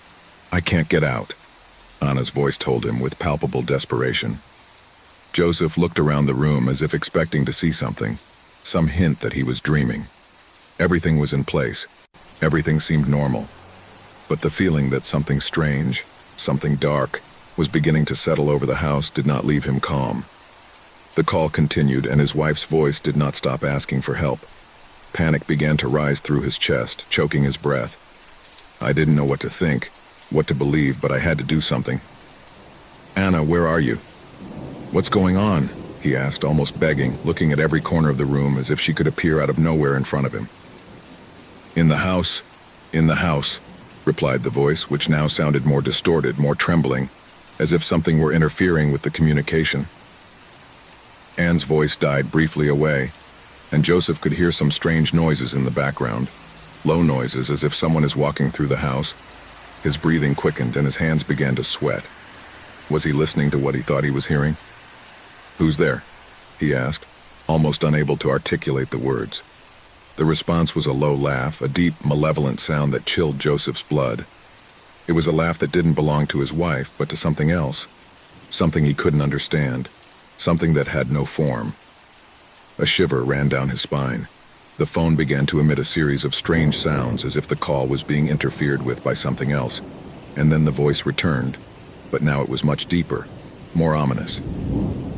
"Jose, don't go. Don't go." The warning only intensified the fear in his chest. Something was wrong. Something dark and sinister had taken the place where he had previously lived with Anna. Joseph got out of bed, the phone still pressed to his ear, and with slow steps, began to walk toward the bedroom door. The sound of the ringing of the call, the buzzing on the line, followed as a constant reminder that something was wrong. Every step he took toward the door was a struggle, a battle between the fear that built up inside him and the need to understand what was happening. He sat on the edge of the bed, then got up again, and with trembling hands began to walk down the hall. The house was dark, as it always was at that time of night. Every creak of the floor beneath his feet seemed to resonate as a sign that something was lurking in the shadows. The house, which had once been his home, now seemed a strange and uninhabited place, full of presences that could not be seen, but that were felt in every corner. With the phone still in his hand, Jose approached the lobby and saw something that made him stop in his tracks. A figure was gliding down the dark hallway, a figure he couldn't clearly distinguish but which looked familiar. It seemed to be flowing, as if it wasn't walking but rather gliding. He couldn't see his face, but he felt the presence, as if that figure was watching him. "Anna, is that you?" he said, his voice trembling as if he were looking for some kind of comfort, something that would give meaning to what he was experiencing. The figure paused for a moment and then faded into the darkness. Fear filled Jose's chest, but even with the phone in his hand, he could not take his eyes off the hallway. A loud knock on the front door broke the silence, a sound so loud that it echoed throughout the house. Joseph took a step back, scared, as his mind tried to process everything that was happening. He slowly approached the door, his breathing being the only thing he could hear. When he reached the door, an icy cold ran through his skin, and a shudder shook him completely. He opened the door cautiously, but there was no one on the other side. Nothing, just the cold night wind. He looked back into the house, and that's when he saw him. In the hallway, a face that belonged to someone who couldn't be real. It was not Anna's face or anyone he knew. It was something else, something moving towards him, slowly approaching. The face was pale, lifeless, with eyes that seemed empty, but with an expression of despair. The hair was messy, and the mouth, which moved slowly, uttered words that Joseph could not understand. At that point, the call was abruptly cut off. The phone fell from his hands, and he stepped back, staring in horror at the figure fading into the darkness. The house was quiet again, too much silence, as if everything was suspended in the air, waiting for something else to happen. Joseph, paralyzed by fear, did not know what to do. Was his mind playing a cruel joke on him? Was it a dream? No, what I was experiencing could not be real, but the feeling that something dark had invaded her home was so strong that she couldn't ignore it. He felt a cold presence, the feeling that he was not alone, and at that moment he understood everything. The call, the figure, the voice of Anna. She hadn't been asking for help. She had been a warning. The house was now being occupied by something else, something that should not be there. The door to the hall slammed shut. The lights flickered and went out. Joseph looked around, completely surrounded by darkness. He was no longer alone. Night hung over the house with an eerie stillness, silence only interrupted by the occasional sound of a branch hitting the window. Laura was in her living room, embraced by the gloom that filtered through the curtains. The dim light of the table lamp dimly illuminated the book in his hands. In those moments of loneliness, I always found solace in the pages of a good novel, an escape from the daily grind. Tonight, however, something seemed different, something in the air that he couldn't clearly identify. The wall clock struck 9 and Laura heard a noise that broke the tranquility. A soft knock, as if someone were knocking on the door. He got up from the couch and walked toward the entrance, a slight feeling of discomfort running down his back. I never expected visitors at that time. He looked out the window before opening the door, but saw no one. A shiver ran through his body, though he tried to ignore it. After all, it could be children playing or someone in the wrong house. He opened the door and there he was, a man standing in his doorway. He had a serious appearance, with a dark jacket and a hat that partially covered his face. Laura stared at him, bewildered. She didn't recognize him, but there was something in his eyes that seemed strangely familiar. "Good evening," the man said in a deep but calm voice. "Laura, right?" Laura frowned, overwhelmed by a growing sense of unease. "Yes, but I don't know you. How do you know my name?" The man smiled slightly, but his smile didn't reach his eyes. "I told you, Laura. We know each other, even if you don't remember it." Laura blinked, confused. What was he talking about? She had never seen that man in her life. How could I meet her? The air in the room seemed to have become dense, as if the atmosphere itself was being charged with something indescribable. "I'm sorry, but I can't help you," Laura said, trying to remain calm as she took a step back. "I don't know you." The man stood there, motionless, watching her with an uncomfortable intensity. Without saying a word, his eyes flashed for a moment with a strange light. Laura, feeling the weight of the situation, tried to close the door.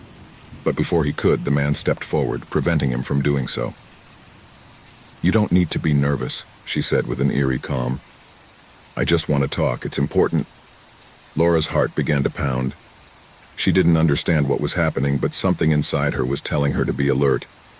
The feeling of being watched intensified, and the house, which had once been her refuge, suddenly seemed like a strange alien place. "What do you want?" he asked in a thin voice, trying to stay in control. The man stared at her before answering. "Come with me. There are things you need to remember." A shiver ran down Laura's spine. What things should I remember? The feeling of fear invaded her completely, but at the same time she couldn't help but feel intrigued. Something about the way the man spoke made her feel like she couldn't just refuse him. "I'm going to call the police if you don't leave," he finally said, unable to hide the anxiety in his voice. But the man didn't seem to flinch at the threat. "You can do it if you prefer," he replied with unsettling calmness, "but it won't change anything." Laura felt a growing pressure in her chest. The need to understand what was happening prompted her to take a step back, reluctantly allowing her into her home. The man walked into the room with terrifying naturalness, as if he had been there thousands of times before. "I shouldn't have," Laura muttered to herself, though she knew it was too late. The door closed with a dull sound, and the house was filled with an ominous calm, as if time itself had stopped. The air seemed denser, and the darkness thicker. She sat down on the couch, unable to take her eyes off the man. He sat down in front of her, his arms folded, staring at her. "What I want you to remember is that," he finally said. "Remember what you forgot." Laura frowned, completely bewildered. "I don't understand what you're talking about. I don't know you. Who are you?"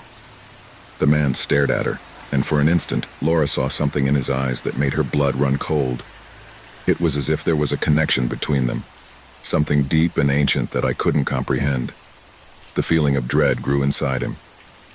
"I am someone from your past," he replied, his voice deeper. "Someone who knows you better than you think, and something you forgot comes looking for you." Laura didn't understand what was happening, but the man's words echoed in her mind. Something in his tone, in his gaze, caused a feeling of deep terror to take hold of her. A primitive fear, as if something that had been hidden for a long time was about to be revealed. "Leave me alone," he said, rising quickly from the couch. But when she turned to the door, a piercing cry stopped her. "You can't run away from who you are." The scream echoed throughout the house, and at that moment Laura felt as if the walls themselves were closing in on her. He looked at the man in horror, feeling the air grow even denser, as if his own breath was getting heavier and heavier. "What do you want from me?" he murmured, his voice trembling, unable to comprehend what was happening. The man slowly got up, approaching her unhurriedly, as if he knew there was no escape. "What I want you to remember is that you remember everything you have forgotten."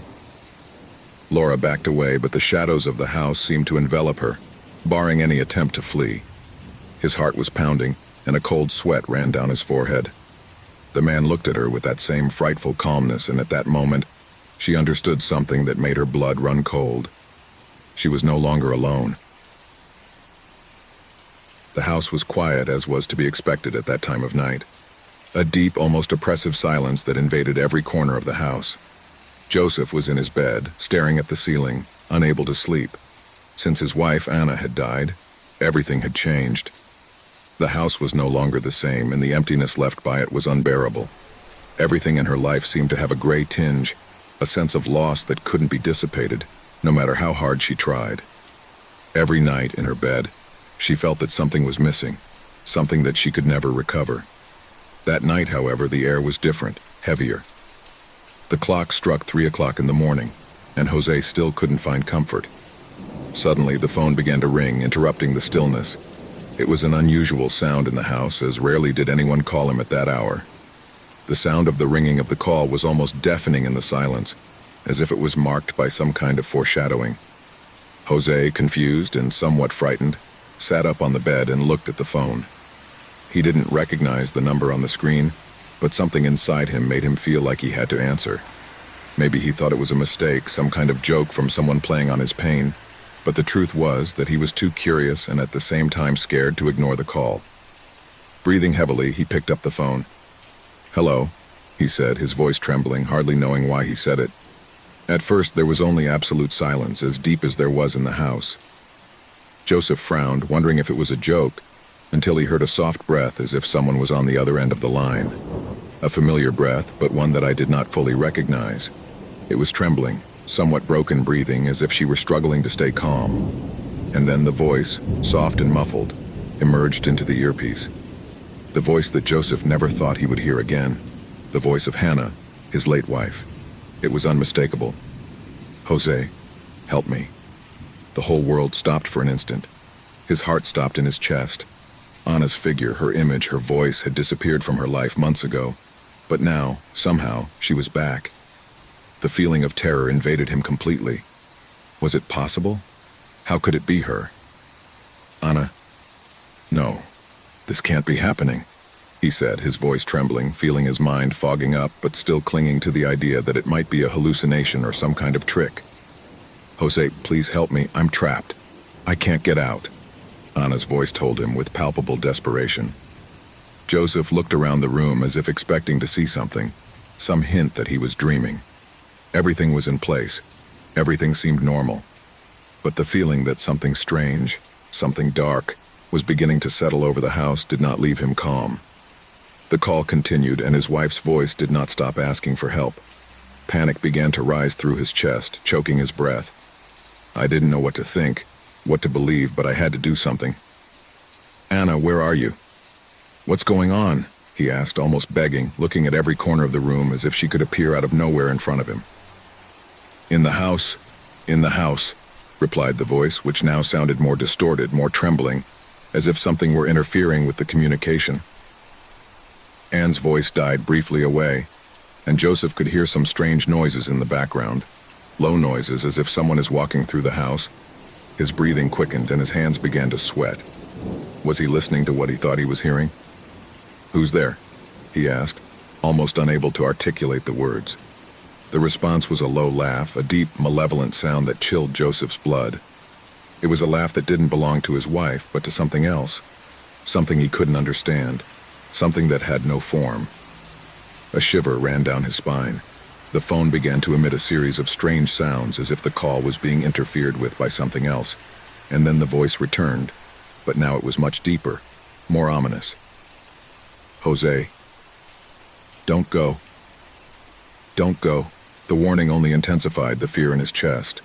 Something was wrong. Something dark and sinister had taken the place where he had previously lived with Anna. Joseph got out of bed, the phone still pressed to his ear, and with slow steps, began to walk toward the bedroom door. The sound of the ringing of the call, the buzzing on the line, followed as a constant reminder that something was wrong. Every step he took toward the door was a struggle, a battle between the fear that built up inside him and the need to understand what was happening. He sat on the edge of the bed, then got up again, and with trembling hands began to walk down the hall. The house was dark, as it always was at that time of night.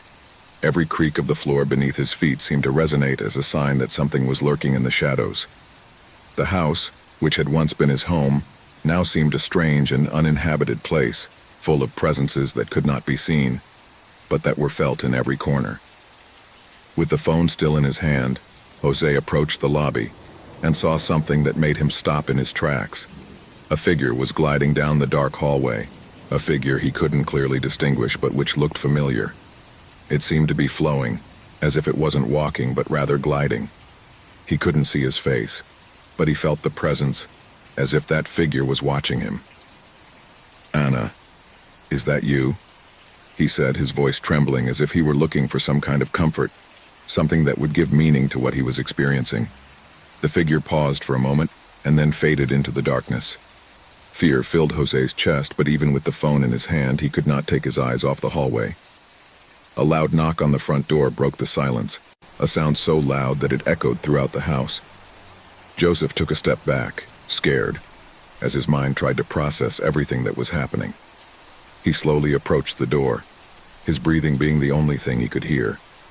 When he reached the door, an icy cold ran through his skin, and a shudder shook him completely. He opened the door cautiously, but there was no one on the other side. Nothing, just the cold night wind. He looked back into the house, and that's when he saw him. In the hallway, a face that belonged to someone who couldn't be real. It was not Anna's face or anyone he knew. It was something else, something moving towards him, slowly approaching. The face was pale, lifeless, with eyes that seemed empty, but with an expression of despair. The hair was messy, and the mouth, which moved slowly, uttered words that Joseph could not understand. At that point, the call was abruptly cut off. The phone fell from his hands, and he stepped back, staring in horror at the figure fading into the darkness. The house was quiet again. Too much silence. As if everything was suspended in the air, waiting for something else to happen. Joseph, paralyzed by fear, did not know what to do. Was his mind playing a cruel joke on him? Was it a dream? No, what I was experiencing could not be real, but the feeling that something dark had invaded her home was so strong that she couldn't ignore it. He felt a cold presence, the feeling that he was not alone, and at that moment he understood everything. The call, the figure, the voice of Anna. She hadn't been asking for help. She had been a warning. The house was now being occupied by something else, something that should not be there. The door to the hall slammed shut. The lights flickered and went out. Joseph looked around, completely surrounded by darkness. He was no longer alone. The house was quiet, as was to be expected at that time of night. A deep, almost oppressive silence that invaded every corner of the house. Joseph was in his bed, staring at the ceiling, unable to sleep. Since his wife, Anna, had died, everything had changed. The house was no longer the same, and the emptiness left by it was unbearable. Everything in her life seemed to have a gray tinge, a sense of loss that couldn't be dissipated, no matter how hard she tried. Every night in her bed, she felt that something was missing, something that she could never recover. That night, however, the air was different, heavier. The clock struck 3 o'clock in the morning, and Jose still couldn't find comfort. Suddenly, the phone began to ring, interrupting the stillness. It was an unusual sound in the house, as rarely did anyone call him at that hour. The sound of the ringing of the call was almost deafening in the silence, as if it was marked by some kind of foreshadowing. Jose, confused and somewhat frightened, sat up on the bed and looked at the phone. He didn't recognize the number on the screen, but something inside him made him feel like he had to answer. Maybe he thought it was a mistake, some kind of joke from someone playing on his pain, but the truth was that he was too curious and at the same time scared to ignore the call. Breathing heavily, he picked up the phone. "Hello," he said, his voice trembling, hardly knowing why he said it. At first, there was only absolute silence, as deep as there was in the house. Joseph frowned, wondering if it was a joke, until he heard a soft breath as if someone was on the other end of the line. A familiar breath, but one that I did not fully recognize. It was trembling, somewhat broken breathing, as if she were struggling to stay calm. And then the voice, soft and muffled, emerged into the earpiece. The voice that Joseph never thought he would hear again. The voice of Hannah, his late wife. It was unmistakable. "Jose, help me." The whole world stopped for an instant. His heart stopped in his chest. Anna's figure, her image, her voice had disappeared from her life months ago. But now, somehow, she was back. The feeling of terror invaded him completely. Was it possible? How could it be her? "Anna, no, this can't be happening," he said, his voice trembling, feeling his mind fogging up, but still clinging to the idea that it might be a hallucination or some kind of trick. "Jose, please help me. I'm trapped. I can't get out," Anna's voice told him with palpable desperation. Joseph looked around the room as if expecting to see something, some hint that he was dreaming. Everything was in place. Everything seemed normal. But the feeling that something strange, something dark, was beginning to settle over the house did not leave him calm. The call continued, and his wife's voice did not stop asking for help. Panic began to rise through his chest, choking his breath. I didn't know what to think, what to believe, but I had to do something. "Anna, where are you? What's going on?" he asked, almost begging, looking at every corner of the room as if she could appear out of nowhere in front of him.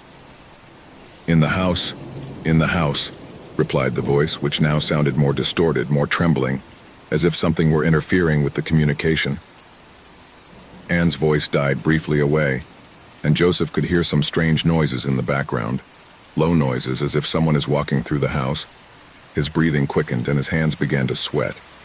Was he listening to what he thought he was hearing? "Who's there?" he asked, almost unable to articulate the words. The response was a low laugh, a deep, malevolent sound that chilled Joseph's blood. It was a laugh that didn't belong to his wife, but to something else.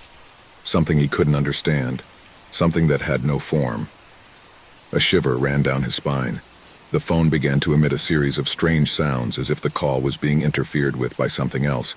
And then the voice returned, but now it was much deeper, more ominous. "Jose, don't go. Don't go." The warning only intensified the fear in his chest. Something was wrong. Something dark and sinister had taken the place where he had previously lived with Anna. Joseph got out of bed, the phone still pressed to his ear, and with slow steps, began to walk toward the bedroom door. The sound of the ringing of the call, the buzzing on the line, followed as a constant reminder that something was wrong. Every step he took toward the door was a struggle, a battle between the fear that built up inside him and the need to understand what was happening. He sat on the edge of the bed, then got up again, and with trembling hands began to walk down the hall. The house was dark, as it always was at that time of night. Every creak of the floor beneath his feet seemed to resonate as a sign that something was lurking in the shadows. The house, which had once been his home, now seemed a strange and uninhabited place, full of presences that could not be seen, but that were felt in every corner. With the phone still in his hand, Jose approached the lobby and saw something that made him stop in his tracks. A figure was gliding down the dark hallway, a figure he couldn't clearly distinguish but which looked familiar. It seemed to be flowing, as if it wasn't walking but rather gliding. He couldn't see his face, but he felt the presence, as if that figure was watching him. "Anna, is that you?" he said, his voice trembling as if he were looking for some kind of comfort, something that would give meaning to what he was experiencing. The figure paused for a moment and then faded into the darkness. Fear filled Jose's chest, but even with the phone in his hand, he could not take his eyes off the hallway. A loud knock on the front door broke the silence, a sound so loud that it echoed throughout the house. Joseph took a step back, scared, as his mind tried to process everything that was happening. He slowly approached the door, his breathing being the only thing he could hear. When he reached the door, an icy cold ran through his skin, and a shudder shook him completely. He opened the door cautiously, but there was no one on the other side. Nothing, just the cold night wind. He looked back into the house, and that's when he saw him. In the hallway, a face that belonged to someone who couldn't be real. It was not Anna's face or anyone he knew. It was something else, something moving towards him, slowly approaching. The face was pale, lifeless, with eyes that seemed empty, but with an expression of despair. The hair was messy, and the mouth, which moved slowly, uttered words that Joseph could not understand. At that point, the call was abruptly cut off.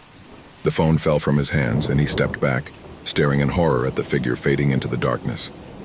The house was quiet again. Too much silence. As if everything was suspended in the air, waiting for something else to happen. Joseph, paralyzed by fear, did not know what to do. Was his mind playing a cruel joke on him? Was it a dream? No, what I was experiencing could not be real, but the feeling that something dark had invaded her home was so strong that she couldn't ignore it. He felt a cold presence, the feeling that he was not alone, and at that moment he understood everything. The call, the figure, the voice of Anna. She hadn't been asking for help. She had been a warning. The house was now being occupied by something else, something that should not be there. The door to the hall slammed shut. The lights flickered and went out. Joseph looked around, completely surrounded by darkness. He was no longer alone.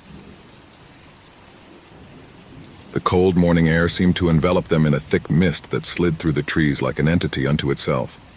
The group of friends, 5 in all, were slowly advancing along the path that led them to the heart of the forest. Every step they took was accompanied by the rustling of dry leaves beneath their feet, a sound that seemed to be amplified in the absolute silence around them. Carlos, the most enthusiastic of the group, led the way with a flashlight in his hand, his face illuminated by the warm light that contrasted with the gray of the landscape. Behind him was Lucia, his best friend, followed by Eduardo, Javier, and Laura. Everyone, gasping for breath, stood together, looking straight ahead, where the forest seemed to grow denser with each step. "Are you sure this is the house?" Lucia asked, with a tone that denoted a certain fear, although she tried to hide it.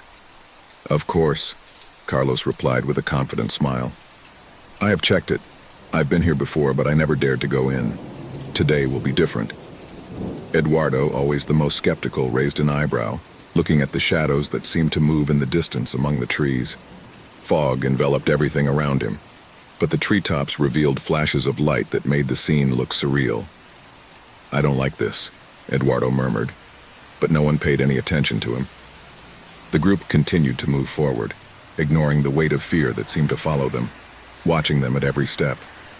Finally, after several minutes walking in silence, they arrived at a small clearing. There, hidden among the trees, was the house. The structure was old, with broken windows and wooden walls that showed the passage of time and decay. The house, however, seemed to have something that made it stand out from the rest of the landscape. A palpable energy, as if the whole place was charged with something dark, something ancient. The door of the house was ajar, which increased the bewilderment of the friends. "This isn't right," said Laura, who had always been the most cautious of the group. His eyes swept over the doorway and his stomach churned. Despite her fear, curiosity drove her to take a step forward. "It's okay," Carlos insisted, pushing the door effortlessly. "It's just an abandoned house. Surely there is only dust and cobwebs. Come on, let's go in." The group looked around. The trees, though imposing, could not hide the fact that something strange was happening in that place. The feeling of being watched did not disappear, but intensified. But the excitement of exploring the interior of the house overcame their instincts, and one by one they entered the hall. The air inside the house was heavy, dense, as if time itself had stopped there. The walls were covered with dark stains that, at first, were thought to be simple marks of moisture. However, as they progressed, something else became apparent. In the shadows of the main room, blurred figures could be seen, as if they were watching them from the corners, waiting. Carlos turned off the lantern and, with an expression that tried to hide his discomfort, whispered, "Let's explore a little more. Surely there is nothing." At first all seemed calm, though a sense of uneasiness hung over them. Every step echoed in the void, and the echo of their voices was lost in the heavy air. But soon, a series of strange noises began to fill everything. A crunch here, a whisper there. Lucy shuddered and looked at the others, trying to see their faces, but the darkness had completely enveloped them. Eduardo took out his mobile phone to use the flashlight, but the screen flickered before turning off completely. "What the hell?" Eduardo growled, rubbing his eyes as if trying to clear the fog from his mind. It was then that a sound coming from the upper floor broke the absolute silence. A dull thud followed by something that seemed to be dragging on the floor. Lucia, visibly pale, gritted her teeth. "I don't like this," he said in a trembling voice. "There's something about this house, something that's not right." Carlos ignored her and began to climb the stairs, determined to explore. With each step, the sound of the creaking of the old wooden floor became more and more unbearable. Javier and Laura followed him closely, with fear marking his every move. Edward, for his part, remained in the hall, looking nervously at the shadows that stretched on the walls. Fear overwhelmed him, but he did not want to be the first to abandon the expedition. Upon reaching the second floor, the group found themselves in a long hallway, where open doors gave way to empty rooms. However, something else caught his attention. A room at the end of the hallway was closed with a rusty door that seemed to have remained intact despite the years. Curiosity, mixed with the growing sense of dread, pushed them closer. When they opened the door, an icy air enveloped them, as if time had frozen at that very moment. Inside, an ancient full-length mirror reflected their distorted images, as if they were seeing something that didn't belong there. Lucia's eyes widened as she saw a shadowy figure reflected in the glass. But when she turned, there was nothing behind her. The silence became absolute. The fear grew, and the shadow seemed to stretch all over the room, as if somehow the house itself wanted to devour them. "It's time to go," Eduardo said, his voice firm but nervous. He had had enough. However, before he could take a step back, the door slammed shut, leaving them trapped inside. The light from their flashlights flickered, and the sound of something heavy creeping in again was heard louder. Suddenly, an evil presence became apparent. Something ancient and powerful had been waiting, watching, and now at last it had decided to show itself. The air became denser, and the darkness around them began to come alive. A dull scream could be heard in the distance, the sound of something that was not human, something that had been part of that house long before they arrived. The walls seemed to shrink, the house creaked, and friends began to feel the pressure on their breasts, as if they were being crushed by an invisible force. The echoes of the screams began to multiply, and the feeling of panic took hold of everyone. A gasp escaped Javier's throat, and he collapsed to the ground. Lucia, terrified, tried to open the door, but her trembling hands could do nothing. A shadowy figure appeared in front of them, a tall, dark silhouette with empty eyes that reflected a darkness much deeper than the night itself. The evil that inhabited the house was there, manifesting itself in a tangible form, ready to reclaim what belonged to it. Carlos, trembling with fear, cried out, "Run!" But the figure's voice was louder, a deep, unnatural whisper creeping into their minds. "There is no escape. This is what belongs to me." Terror began to dominate everything. With no way out, no hope, the group of friends watched as the figure advanced towards them, absorbing the light of their lanterns, devouring their heat. The darkness swallowed everything. The house, old and cursed, had made its final claim. And in that last moment, the screams were absorbed by the house as if they had never existed. The story of the house in the woods ended there, with darkness as the only witness. The house was in absolute silence. The usual noises of everyday life had faded away, leaving an eerie stillness in the air. Rosa, the woman who lived in the house, walked through the halls with a feeling of discomfort that she could not shake. There was something strange about the air, something she couldn't identify, but that made her feel observed. The house had been his refuge for years, but lately everything had changed. Something felt out of place. One night, while Rosa was sitting in the living room trying to focus on a book, the sound came. It was a soft cry at first, almost imperceptible, as if it came from a distant place. But after a few minutes, the crying intensified, as if the child were closer. A shiver ran down his spine and his breathing became heavy. The crying was strange. It didn't sound like a child seeking comfort. There was something distorted about the sound, something that caused fear to take hold of her. Rosa stood up suddenly, throwing the book on the floor. He walked towards the door of the hallway, looking cautiously around. The crying seemed to be coming from a specific place, a room at the end of the hallway. An antique cupboard covered with a layer of dust was there, like a monument forgotten in time. The crying came from there, from inside that closet. Fear invaded her completely, but something pushed her to investigate. He approached slowly, with each step feeling his heart pounding in his chest. The closet door was closed, but the sound kept increasing in volume, heartbreaking, as if the boy was calling for help. Rosa, with a mixture of curiosity and terror, reached out to the handle of the closet. As he touched her, a shudder ran through her entire body, as if the door was being guarded by something invisible, something that didn't want her to enter.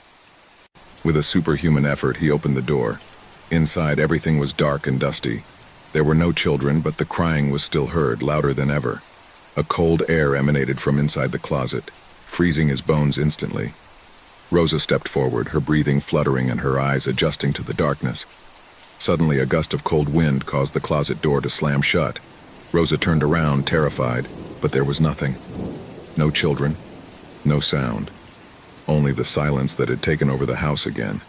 However, fear was still nailed to his chest like an unbearable weight.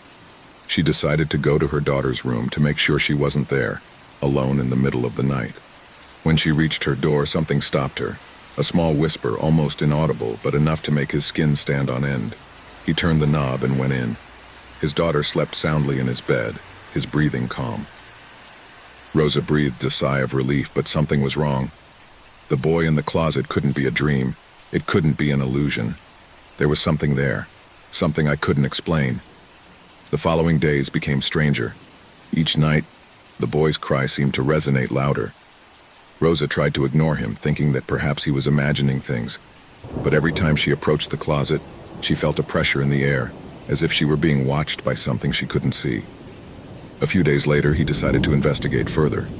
She remembered that when she bought the house, the real estate agent had mentioned something about a former tenant who had mysteriously disappeared many years earlier. However, he never gave much importance to that story. Now I thought about it with a growing sense of horror. Rosa began to look for information about the history of the house. What she found left her speechless. The boy who had disappeared into the house was a little boy named Lucas, who had lived there with his mother. According to local legends, Lucas had died under strange circumstances, and his mother had disappeared shortly thereafter. No one had seen the woman again, but the boy, according to rumors, never stopped crying.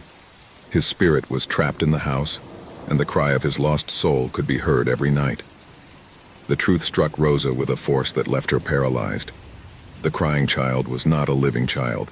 It couldn't be. It was the spirit of Lucas, trapped in some corner of the house, seeking comfort, seeking peace. But I couldn't find it. Something had kept her soul trapped, and Rosa soon discovered that this thing was much darker than she imagined. One night, after hours of listening to the crying in her dreams, Rosa woke up suddenly. The crying no longer came only from the closet. Now it was all over the house, echoing around every corner. Rosa got up quickly, ran through the corridors, trying to find the origin of that terrifying sound. He came to the dining room, and there, in the center of the room, he saw a figure. The boy stood there, his face as pale as death, his eyes large and dark, and his body covered with dark spots that seemed to move of their own accord. The boy stared at her but said nothing. I just cried. The sense of terror that Rosa experienced was indescribable. He couldn't move. I was paralyzed. She didn't know if the boy saw her or if her soul was simply lost, trapped in a state of eternal despair. The crying grew louder, more piercing, and Rosa felt the pressure in her chest increase. The air was thick, heavy, and seemed to get colder and colder. The child's figure began to fade, but his crying did not stop. Instead, a dark shadow emerged from the ground, taking the form of a monstrous figure. Rosa tried to back up, but her legs didn't respond. The creature advanced toward her, its icy breath enveloping the room, its vacant gaze piercing her. The creature slowly approached, and Rosa could see that its eyes were not human eyes. They were two dark, empty orbs like an endless abyss. A scream formed in her throat, but terror consumed her completely. The figure lunged at her, and before she could comprehend what was happening, the shadow enveloped her body, taking her soul, carrying her into the depths of darkness. The boy had been just a disguise, a facade for a much older, much more evil entity that had been stalking the house for generations. Rosa couldn't escape. The house had claimed her soul, as it had done so many others before her. Since then, the house has remained silent once again. No one dared to approach her. Passers-by said that on dark nights, they could hear the cry of a child, mixed with the whispers of something else. Something that would never stop hovering in the shadows of that empty house, waiting for the next lost soul to fall into its traps. And so, the legend of the boy in the closet became a warning to all who approached the house. No one ever forgot the terror that dwelt in its walls. No one except those who had already become part of its history.